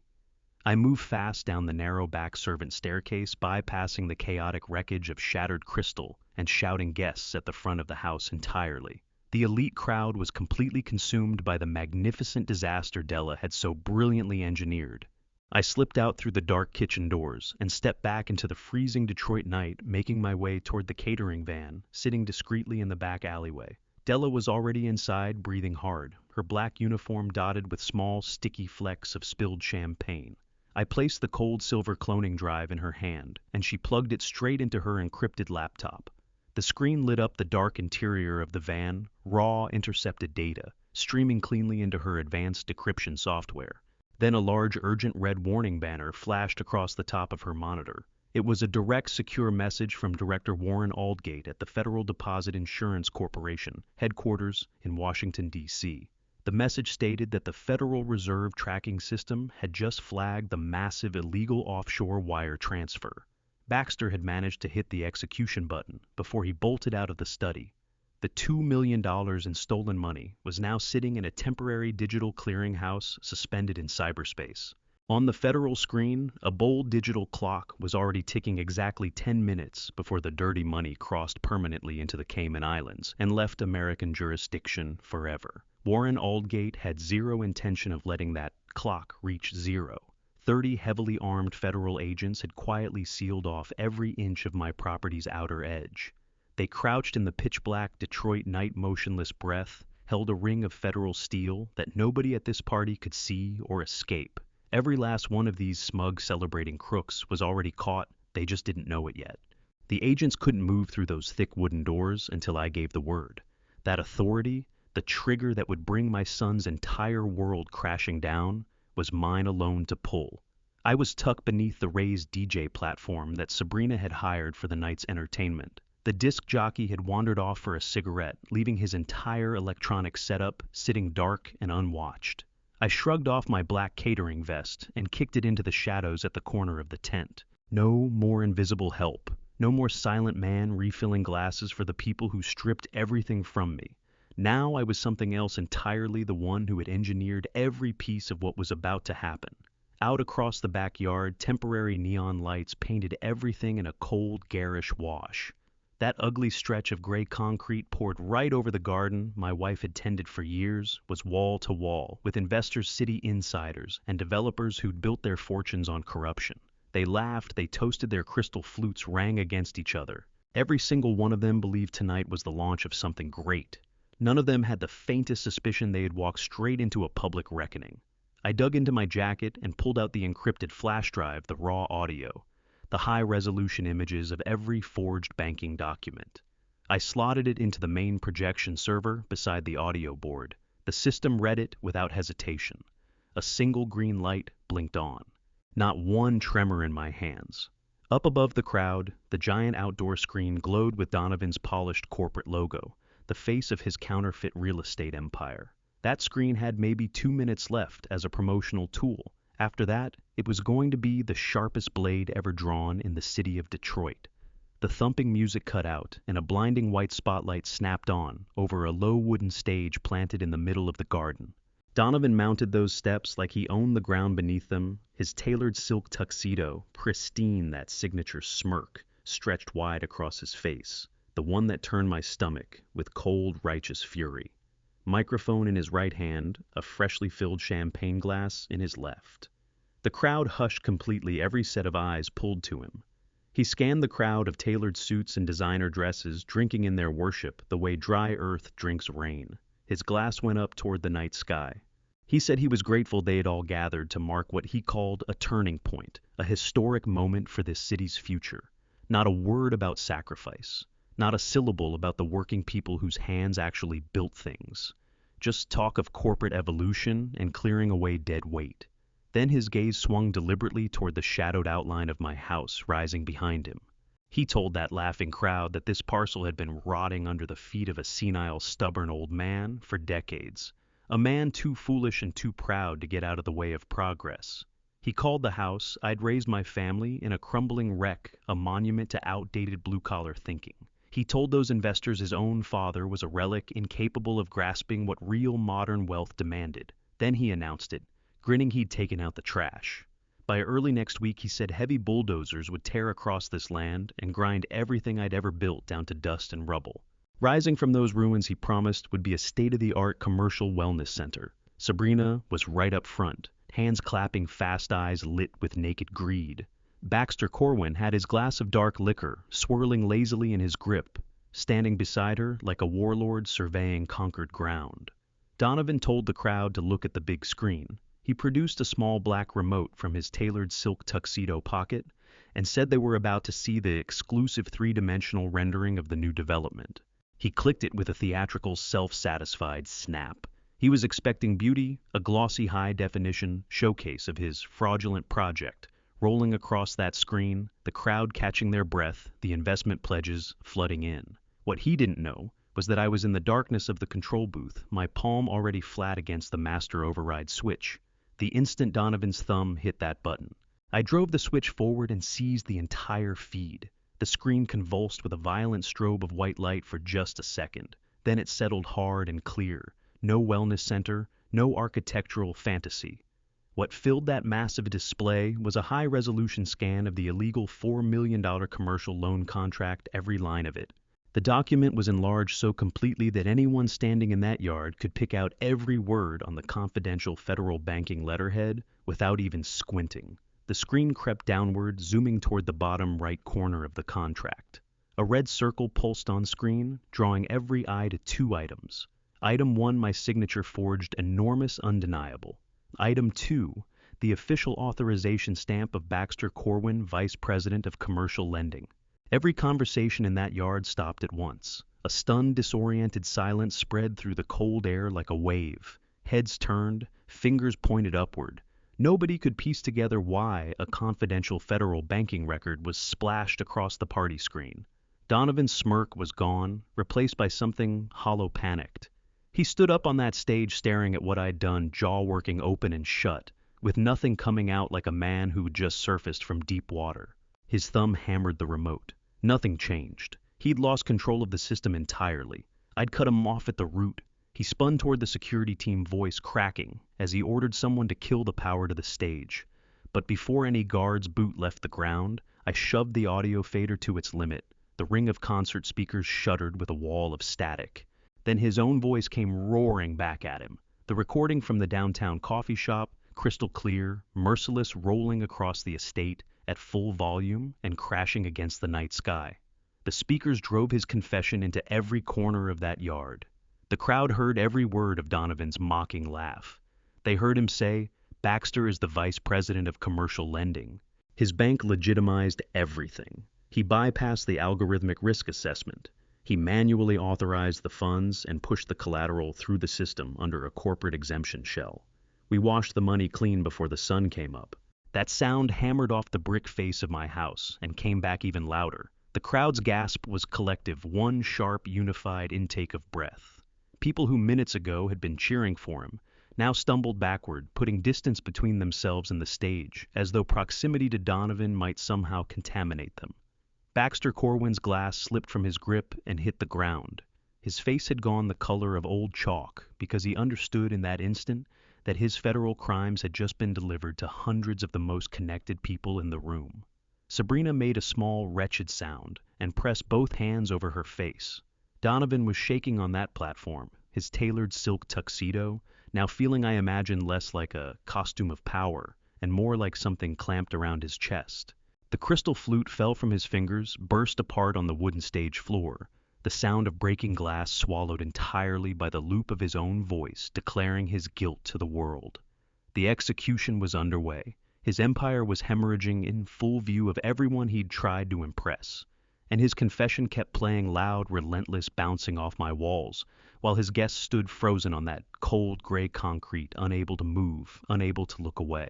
I walked out of the shadow of the control booth and straight into the full glare of the neon lights. The cheap black cap came off my head, and I let it drop onto the ground where my late wife's garden once grew. The catering vest followed, unbuttoned, shrugged off, left on the dirt. No more blending in, no more invisible man. I moved through that crowd slowly, deliberately, like I had all the time in the world. The wall of wealthy investors and crooked city politicians split open ahead of me. They looked at my worn hands at the lines carved into my face, and understanding moved through them. This was the man Donovan had just ridiculed on that enormous screen. I kept my back straight and my gaze fixed on the wooden stage. Donovan hadn't moved an inch. He was locked in place up on that platform, his tailored silk tuxedo, dark with the champagne he'd sent, crashing to the floor. He watched me climb toward the steps, and whatever color remained in his face simply left. He looked like a child who'd been caught cornered, small, terrified. Sabrina stood at the edge of the stage, both hands pressed over her mouth, her eyes stretched wide, with something past shock. It had finally landed on her. The blue-collar man she'd driven out into the cold had quietly, methodically taken her entire gilded world apart at the seams. I came up those wooden steps, my heavy work boots striking the floorboards with a solid, deliberate thud. Donovan stumbled back a half-step, mouth working, nothing coming out. Whatever words he had left were buried under the weight of everything he'd done. I walked right up to him. I didn't raise my voice. I didn't lift a hand. I just reached out and pulled the silver microphone from his shaking, damp fingers. I turned away from him and faced the crowd. The whole backyard had gone breathlessly still, so quiet that the Detroit wind cutting through the tent walls was the loudest thing in the air. I brought the microphone up. When I spoke, my voice was low and level, carrying 3 decades of grinding labor and hard survival behind every word. I said, "Thank you all for coming tonight to celebrate the massive federal crimes of my only son." The gasp that moved through those hundreds of people was immediate and total. I pointed toward the projection screen still glowing with the forged banking document and the illegal offshore routing numbers. I told them the visionary real estate project they had been invited to bankroll tonight was a fiction from top to bottom. I laid it out plainly. The ground beneath their feet had been stolen from me through a forged medical power of attorney and a fraudulent $4 million commercial loan. I looked straight at the developers packed into the front row and told them Donovan and Sabrina had been quietly routing their blind investments through an anonymous Cayman Islands account to scrub dirty, embezzled money. I told that entire room of Detroit's elite that the champagne in their hands had been paid for with federal wire fraud, corporate embezzlement, and international money laundering. The crowd fractured into frantic noise. Wealthy guests pressed toward the exits, desperate to put distance between themselves and a federal criminal conspiracy. Investors yanked out their phones, thumbs flying as they fired off messages to attorneys. The gleaming image Donovan and Sabrina had spent years constructing dissolved into something toxic in under 3 minutes. Sabrina went down to her knees at the edge of the stage, sobbing hard, while the same society wives who'd fawned over her an hour ago stared down with open contempt. Donovan stood hyperventilating, clutching his own hair eyes fixed on the projection screen, like he was trying to wake himself from a nightmare. But it was Baxter Corwin who was coming completely undone. He'd been near the outdoor bar when it all started, and now he stood watching his banking career, his reputation and his freedom vaporize in front of an audience of hundreds. He understood what that digital evidence on the screen meant for his life. He understood that a 20-year sentence in a maximum security facility was now a mathematical certainty. Something in him snapped entirely. He shoved through the surging crowd, sending an elderly woman sprawling onto the cold concrete.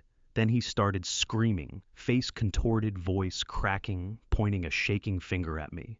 He shouted for the private security team to grab me, said I was a deranged trespasser who'd broken into the audio system and planted fabricated documents.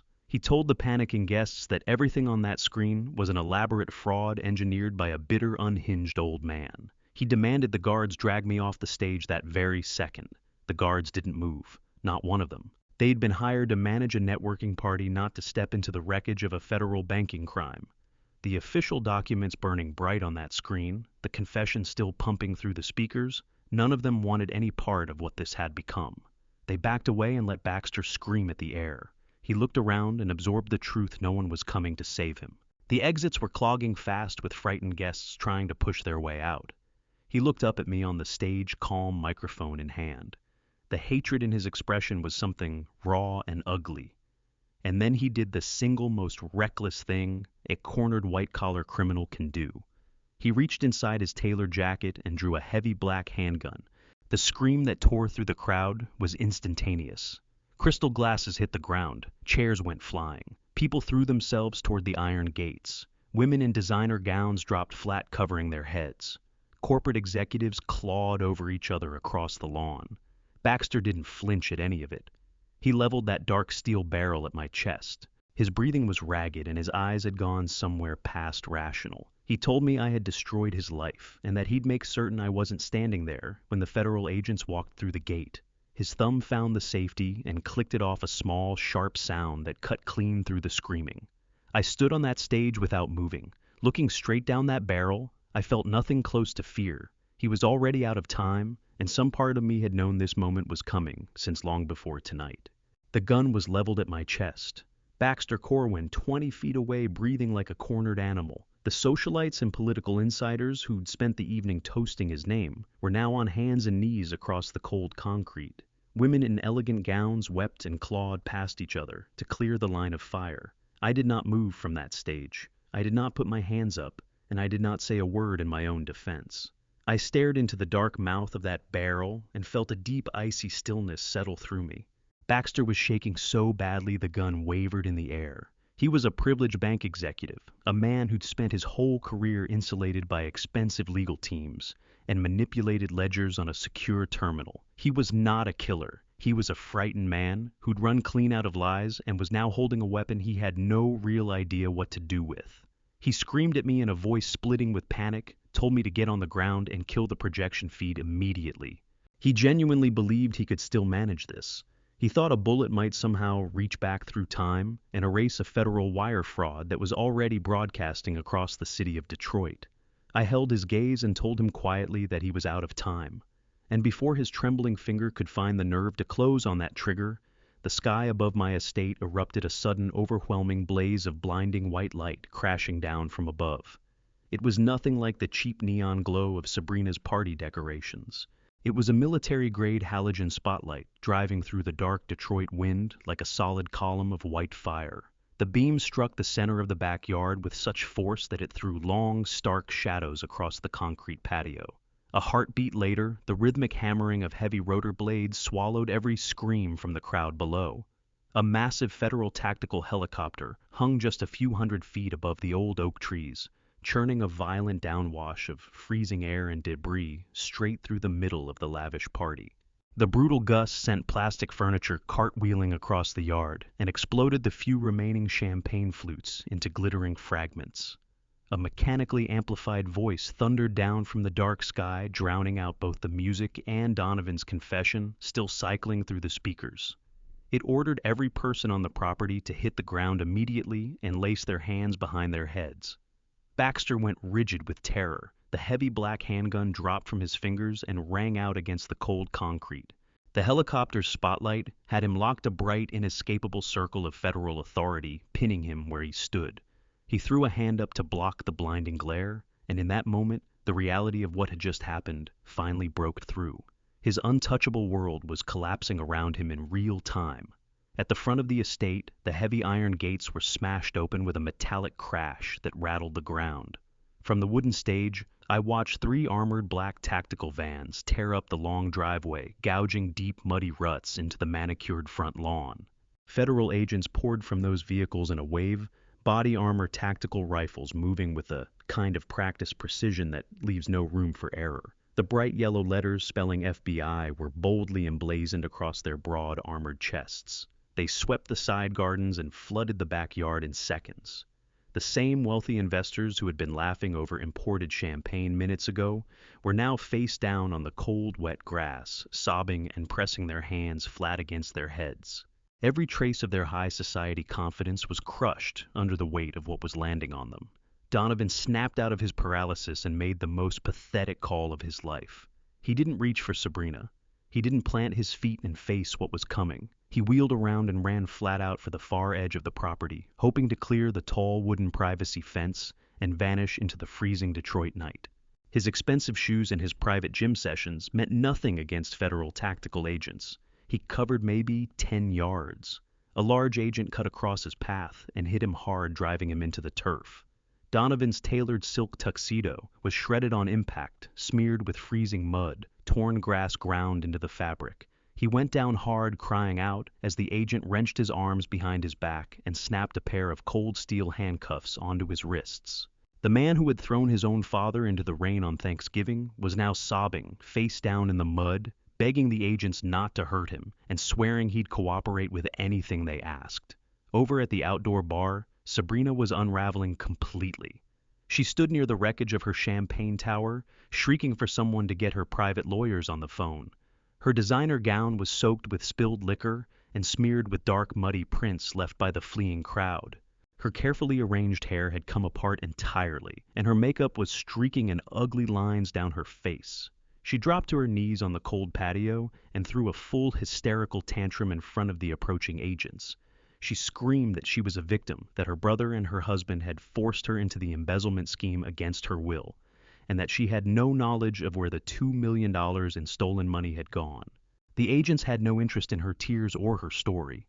2 female officers hauled her upright, pulled her arms back, and locked the cuffs over her trembling wrists. She kicked and writhed like a furious child, but it made no difference at all against the machinery of federal justice bearing down on her. Out on the concrete patio, Baxter Corwin had taken stock of his situation and found it completely without exits. He looked up at the helicopter beam hammering down on him, then swept his eyes across the dozens of armed agents sealing every corner of the yard.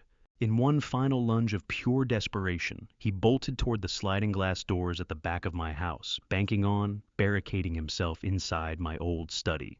But the moment he hit the back deck, those glass doors exploded inward.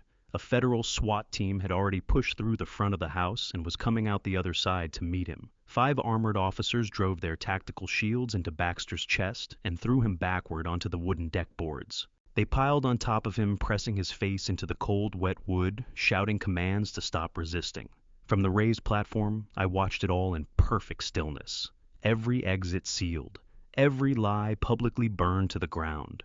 The criminal empire they'd attempted to construct on the foundation of my stolen home was dismantled in under 5 minutes. The federal chopper finally peeled away from the estate, its rotor noise fading into the cold Detroit night. But the chaos on the ground was far from finished.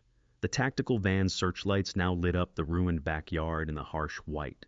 The wealthy guests, the corrupt officials, the developers who'd spent the night toasting their own brilliance, All of them stood in frightened clusters, ringed by agents with rifles. Nobody was leaving. Every last one of them was a material witness to an international money laundering conspiracy. I leaned against the cold metal scaffolding of the stage and watched the three people who had driven me out into the Thanksgiving rain begin tearing into each other with the savagery of animals sharing a shrinking cage. Sabrina broke first. Her designer gown was ruined, soaked, muddy, torn. The flawless socialite she'd performed at every country club and charity gala had dissolved completely, leaving behind a cornered, terrified woman with nothing left to hide behind. Two federal agents were pulling her to her feet, the cuffs already biting at her wrists. She looked around at the horrified faces of her wealthy circle and made her move, not toward her husband, not with any trace of loyalty.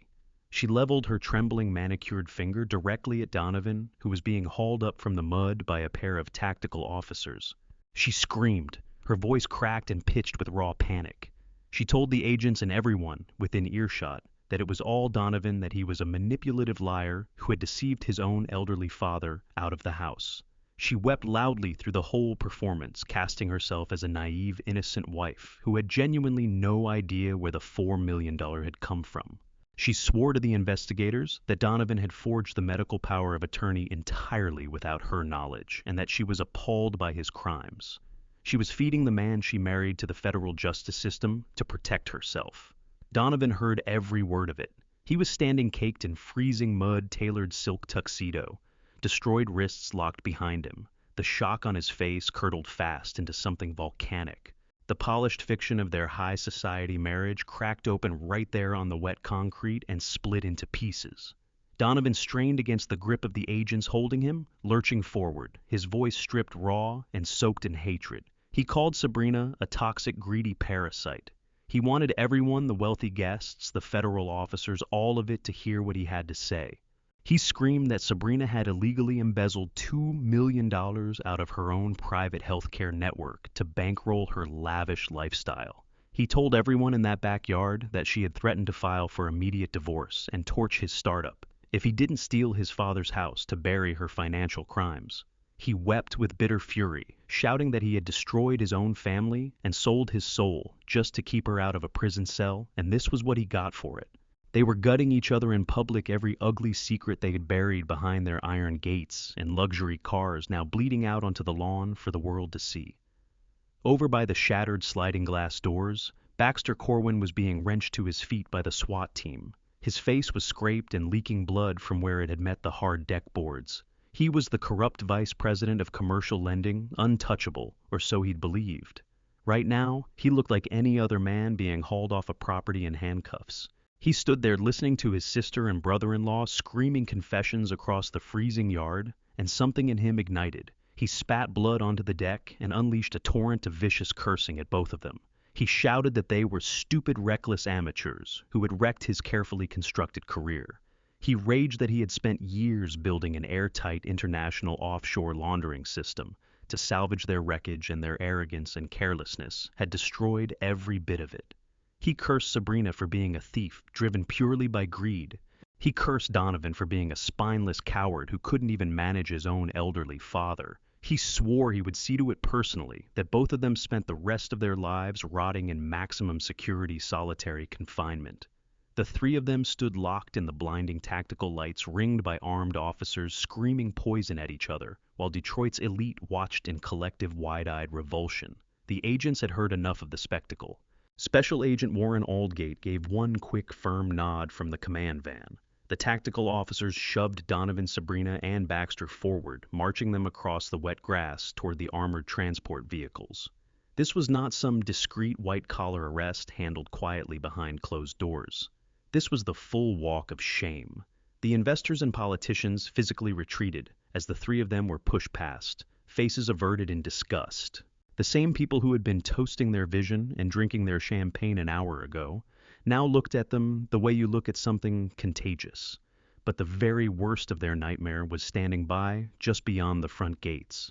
The noise of the raid, the helicopters, the federal vans tearing through the gates had reached the local Detroit news stations fast. Reporters and mobile camera crews had already stacked up along the entire front perimeter of the property. The instant Donovan, Sabrina, and Baxter were pushed through the gates, a blinding wall of white camera flashes detonated in the dark, freezing night. The strobing press lights lit up their tear-streaked, mud-caked faces for the world to see. Reporters drove microphones at them, firing rapid questions about the $4 million forged loan and the Cayman Islands offshore accounts. Sabrina fought to cover her face with her tangled, ruined hair, sobbing as the cameras captured every second of her humiliation. She had constructed her entire existence around her public image, every curated appearance, every carefully managed impression. Now, she was the lead photograph on every front page in the country. Donovan walked with his head down, staring at the wet pavement beneath him, hollow and completely spent. He understood that the cameras were writing a permanent record of his failure. He had traded a father's unconditional love for a counterfeit world that had chewed him apart and thrown him into the mud. Baxter was driven into the back of a federal transport van, his curses swallowed by the reinforced steel doors slamming shut behind him. I stayed on the raised wooden stage and watched the red and blue police lights pulse against the far trees. I did not go down to gloat. I had no need to shout or grandstand about what had just happened. The silence of my final move had already said everything that needed saying. The crowd of investors was being quietly processed and walked off my property by the agents, and the ruined backyard gradually emptied out until it was just cold air and wreckage. The Detroit wind moved through the torn decorations, and the broken glass scattered across the concrete. The parasites had been cut out. They thought they could use an old blue-collar man as a stepping stone to the top of their manufactured world. What they forgot was that the men who pour the concrete foundations are the same ones who know exactly how to bring the whole structure down. That night was finished, and for the first time in a long time, the air inside my home was clean. The heavy oak doors of the federal courthouse in downtown Detroit swung open, and I walked into the room in a perfectly tailored dark navy wool suit. 6 months exactly had passed since the night the tactical helicopters tore open the sky above my backyard and demolished everything my son had built. Federal justice moves at its own pace for ordinary criminals. But when you bring in the Federal Deposit Insurance Corporation and international offshore money laundering, the prosecutors come with the speed of something you cannot outrun. No drawn-out delays, no quiet backroom agreements. The Department of Justice had decided to make a public example of the banking executives who treated the American financial system as a personal account. I settled into the front row of the polished gallery, folded my hands, and waited. Across the courtroom, the heavy side door opened. Donovan, Sabrina, and Baxter were walked in by 3 armed federal marshals. Gone were the tailored silk tuxedos and the $20,000 designer gowns. Every piece of their elite armor had been stripped away. All 3 wore loose, bright orange federal prison jumpsuits. Their wrists were cuffed in heavy steel, attached to chains looped around their waists, and their ankles were shackled, reducing them to short, shuffling steps. 6 months inside a cold concrete federal holding cell had taken a visible toll on all of them. Donovan had lost a noticeable amount of weight, and his hair was thinning under the pressure of it all. He kept his chin down and could not bring himself to look at me. Sabrina was almost unrecognizable, the expensive makeup, the perfectly managed hair. All of it gone, replaced by a pale and worn-out face that finally matched exactly who she was. Baxter Corwin, the man who had once moved through rooms like someone untouchable, walked with a heavy forward slump, his arrogance ground down entirely by the weight of the federal system sitting on top of him. The trial moved quickly and with brutal efficiency. The expensive defense attorneys Sabrina had scraped together, using her parents' money, found themselves with nothing to work with. You can maneuver around witnesses and shade testimony, but you cannot argue against hard digital mathematics. The lead federal prosecutor laid out the full criminal conspiracy in front of the silent courtroom with the precision of a surgeon. He put up the digital records that Della and I had pulled from the restricted basement archives and the wireless router. The courtroom monitors showed the same high-resolution scans of the forged collateral documents and the illegal Cayman Islands offshore routing numbers. The prosecution brought in forensic accountants from the FDIC, who testified clearly that Baxter had manually bypassed the algorithmic risk assessments to launder $2 million in stolen funds across international borders. They played the audio recording, Donovan's voice laughing and confessing to the whole criminal enterprise over a cup of expensive coffee. The mountain of evidence suffocated the defense entirely, leaving their highly paid lawyers without a single move left to make. The federal judge overseeing the case was a hard, unsentimental man with no patience whatsoever for wealthy white-collar predators. He looked down at the three defendants in their orange jumpsuits and made no effort to conceal his contempt. He addressed the courtroom and stated plainly that what they had done was a despicable stomach-turning demonstration of unchecked corporate greed and calculated elder abuse. He said they had weaponized the federal banking system against a hard-working elderly man, stolen his home simply to smother a massive corporate embezzlement scandal. Not a shred of leniency crossed his face.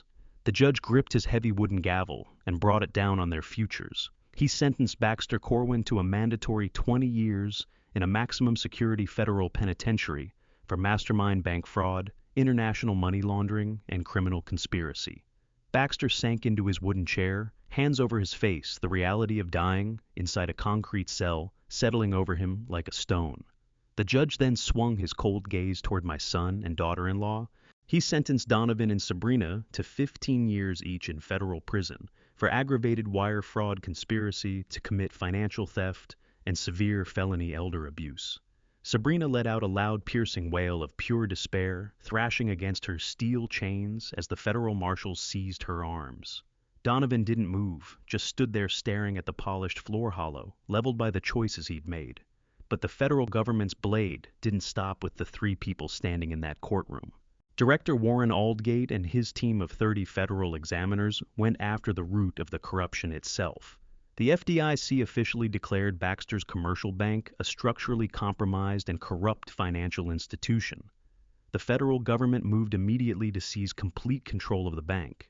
They removed the entire executive board, froze all high-risk commercial assets, and placed the institution under strict federal receivership. Every banker who had looked the other way while Baxter ran his scheme was stripped of their financial license and pushed out the door. The rotten infrastructure that had made it possible to forge my signature and take my home was dismantled, entirely sterilized by the highest financial authorities in the country. As the sentencing wound down, the federal prosecutor carried one final piece of legal paperwork to the judge's bench.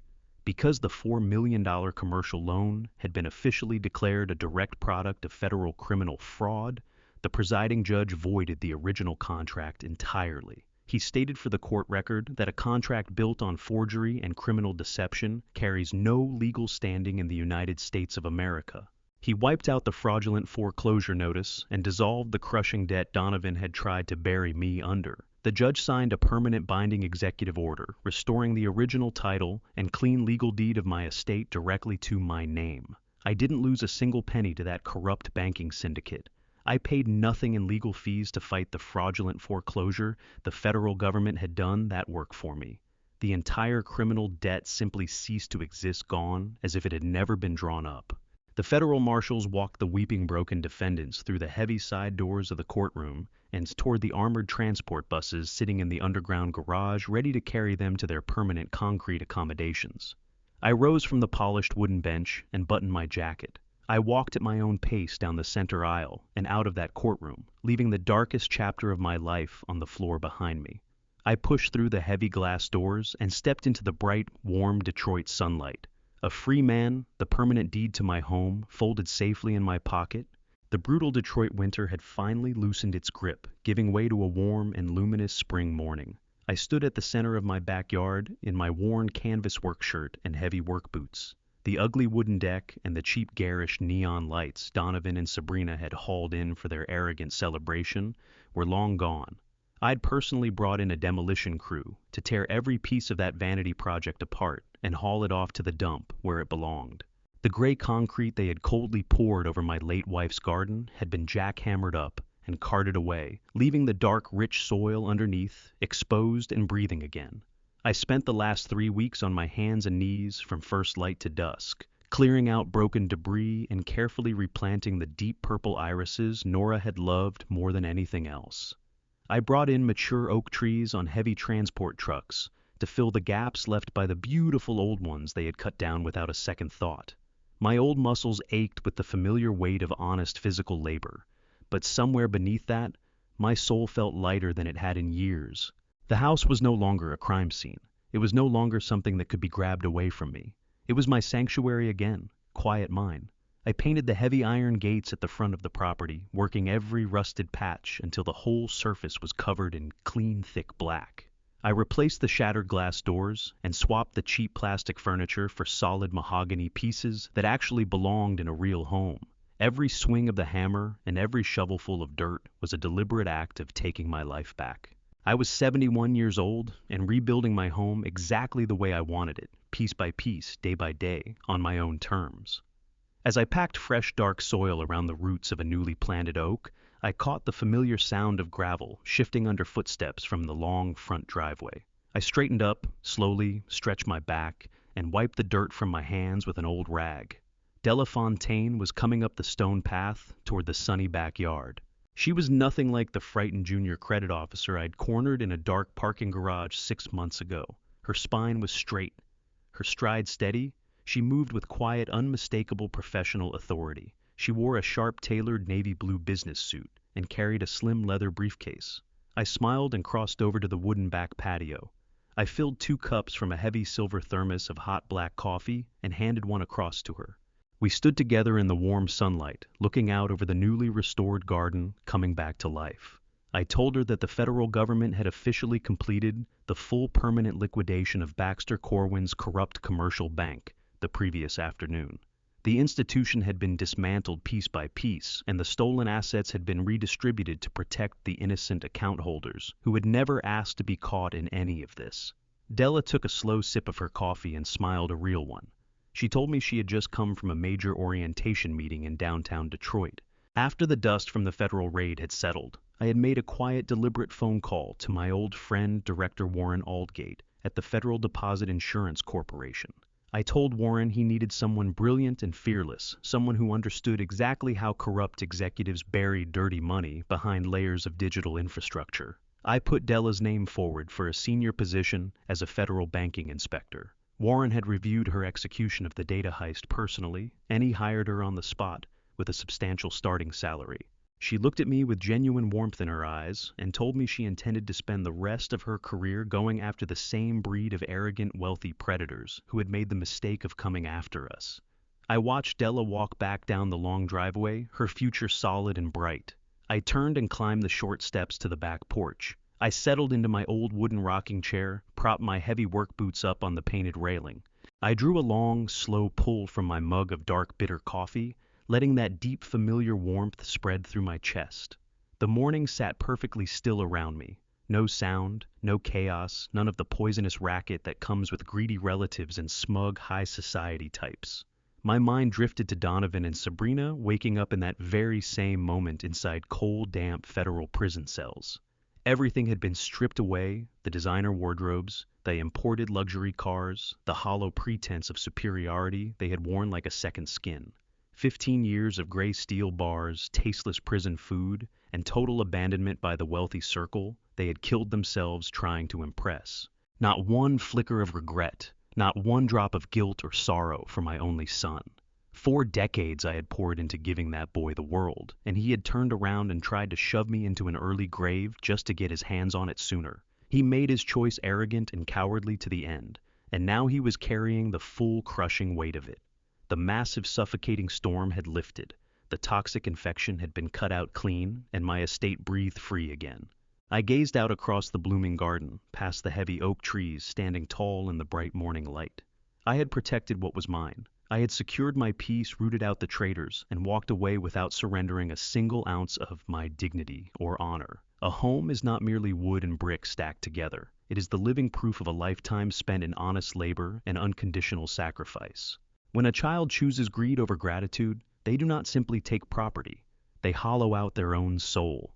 Real wealth is never found in forged contracts or stolen inheritances. It lives in the unshakable dignity of someone who knows exactly what they are worth. You can take everything from a man, but you cannot take his resilience. That morning, sitting with my coffee listening to the silence was the first morning in years that truly belonged to me. I won't pretend it came cheap. 40 years of building trusting and loving, a son who looked at everything I had and saw only what he could take. I believe God does not let that kind of suffering go to waste. The Lord's timing is slow enough to feel cruel and precise enough to be undeniable, and when justice finally landed, it landed on every single person who had earned it. What it taught me is, this resilience is not something you perform. It is something you are left with after everything else has been burned away. For anyone walking through a family revenge story of your own, for every adult's 50-plus reader or listener who has felt the ground shift under your feet because someone you raised turned on you, I want to leave you with a few things I carried out of this. First, document everything. The moment something feels wrong, start your record. Your memory is not enough paper, and recordings are. Second, never confuse loyalty with silence. Real loyalty protects the truth. Anyone who asks you to stay quiet to protect them is protecting themselves. Third, when you move, move completely. Half measures give your enemies time to regroup. If you are going to reclaim what is yours, see it through to the end. Fourth, do not let bitterness finish what they started. Walk away with your dignity intact. That is the only victory that lasts. This family revenge story is not just mine. It belongs to anyone who has ever had to choose between keeping the peace and keeping their honor. I chose my honor. I hope you would too. If this story moved, you share it with someone who needs to hear it today. Leave your thoughts in the comments. I read everyone. And if you haven't already, subscribed to Honor Revenge Stories, so you're here for what comes next. Thank you for spending this time with me. Until the next one, take care of yourself, and don't you dare let anyone take what you built.